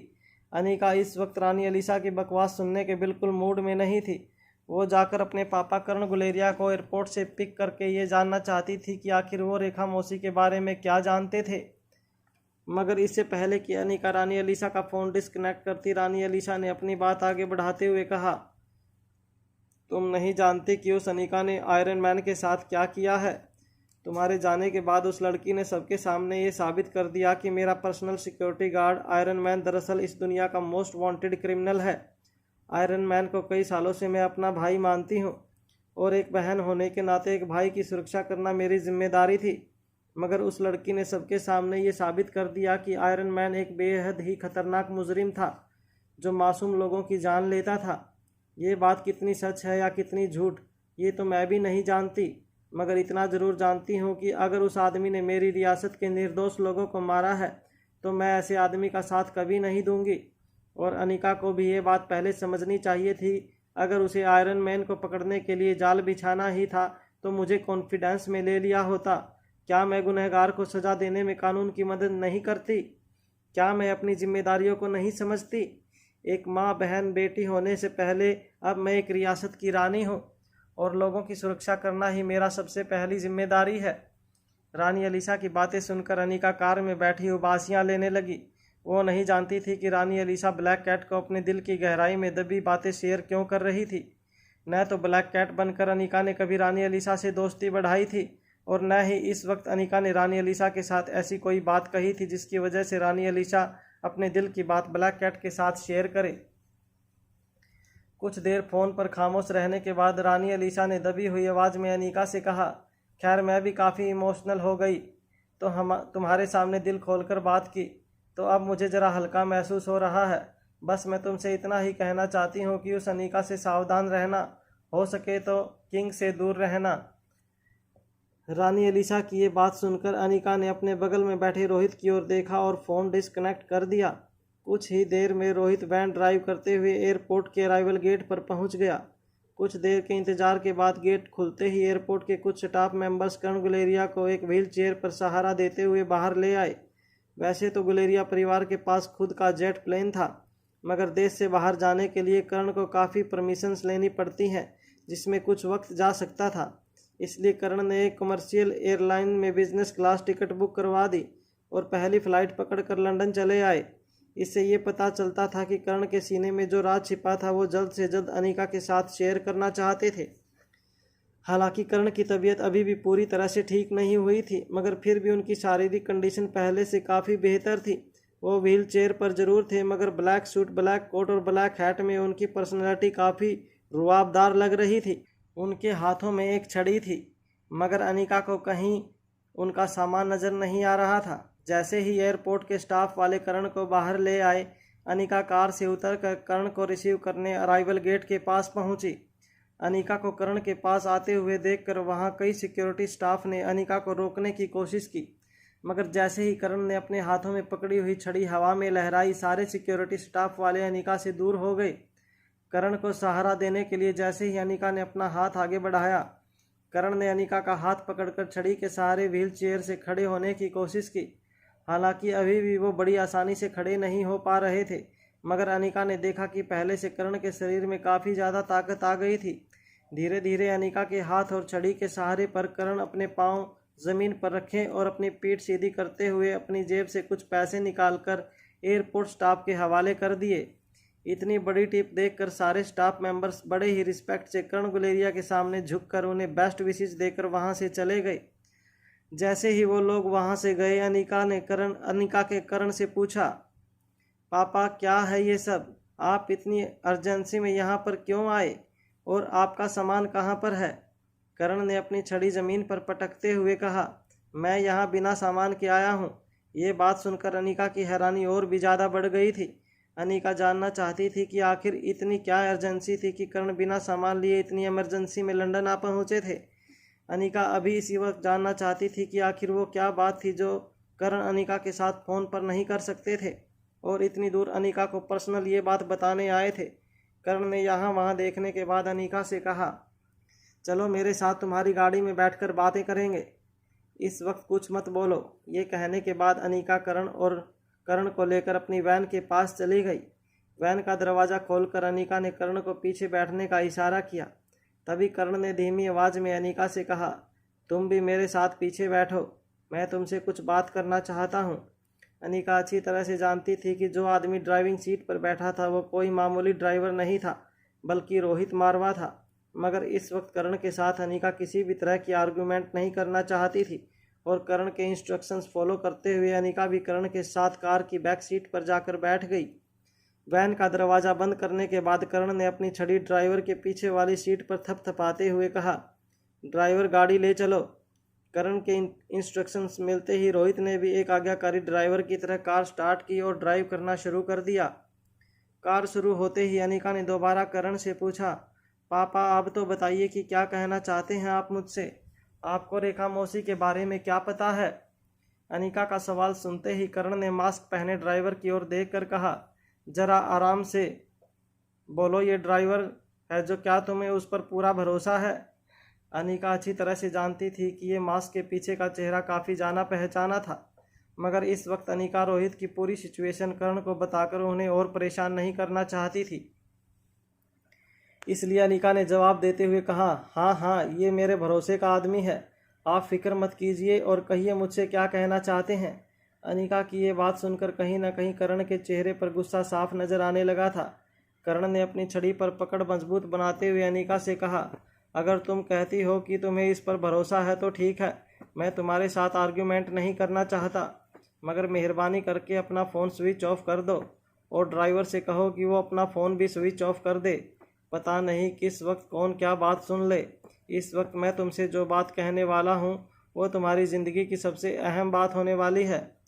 करण का चेहरा देखकर अनिका ने इतना तो अंदाज़ा लगा लिया था कि बात ज़रूर स्वाति मल्होत्रा से जुड़ी हुई थी। अनिका ने करण को अक्सर उसी वक्त इतना परेशान देखा था जब उसके सामने कोई स्वाति मल्होत्रा के बारे में जिक्र करता, मगर आज करण को देखकर ऐसा लग रहा था जैसे वह अपने मन में कुछ ऐसी बातें छुपाकर लंदन पहुंचे थे जो अगर वक्त पर बताई नहीं गई तो उनकी हेल्थ पर भी उसका असर पड़ सकता था। इस उम्र में और ऐसी कमजोरी में दिल की धड़कनों का तेज होना करण के लिए अच्छा नहीं था। करण की बात मानते हुए अनिका ने अपना फ़ोन स्विच ऑफ कर दिया। अपना स्विच ऑफ करने के बाद अनिका ने कार ड्राइवर कर रहे रोहित की ओर देखा। रोहित भी अनिका का इशारा समझ गया और अपना फ़ोन जेब से निकालकर उसे स्विच ऑफ कर दिया। अनिका बड़ी ही बेचैनी से करण की बात आगे बढ़ने का इंतज़ार कर रही थी। कुछ देर खामोश रहने के बाद यहाँ वहाँ देखने के बाद करण ने अनिका से कहा, मैं जान गया हूँ कि तुम्हारी रेखा मौसी कौन है, वो तुमसे इतना प्यार क्यों करती है और उसकी सच्चाई क्या है। मुझे शक है कि तुम्हारी रेखा मौसी तुम्हारी मौसी नहीं बल्कि तुम्हारी माँ है। रेखा मूर्ति ही स्वाति मल्होत्रा है।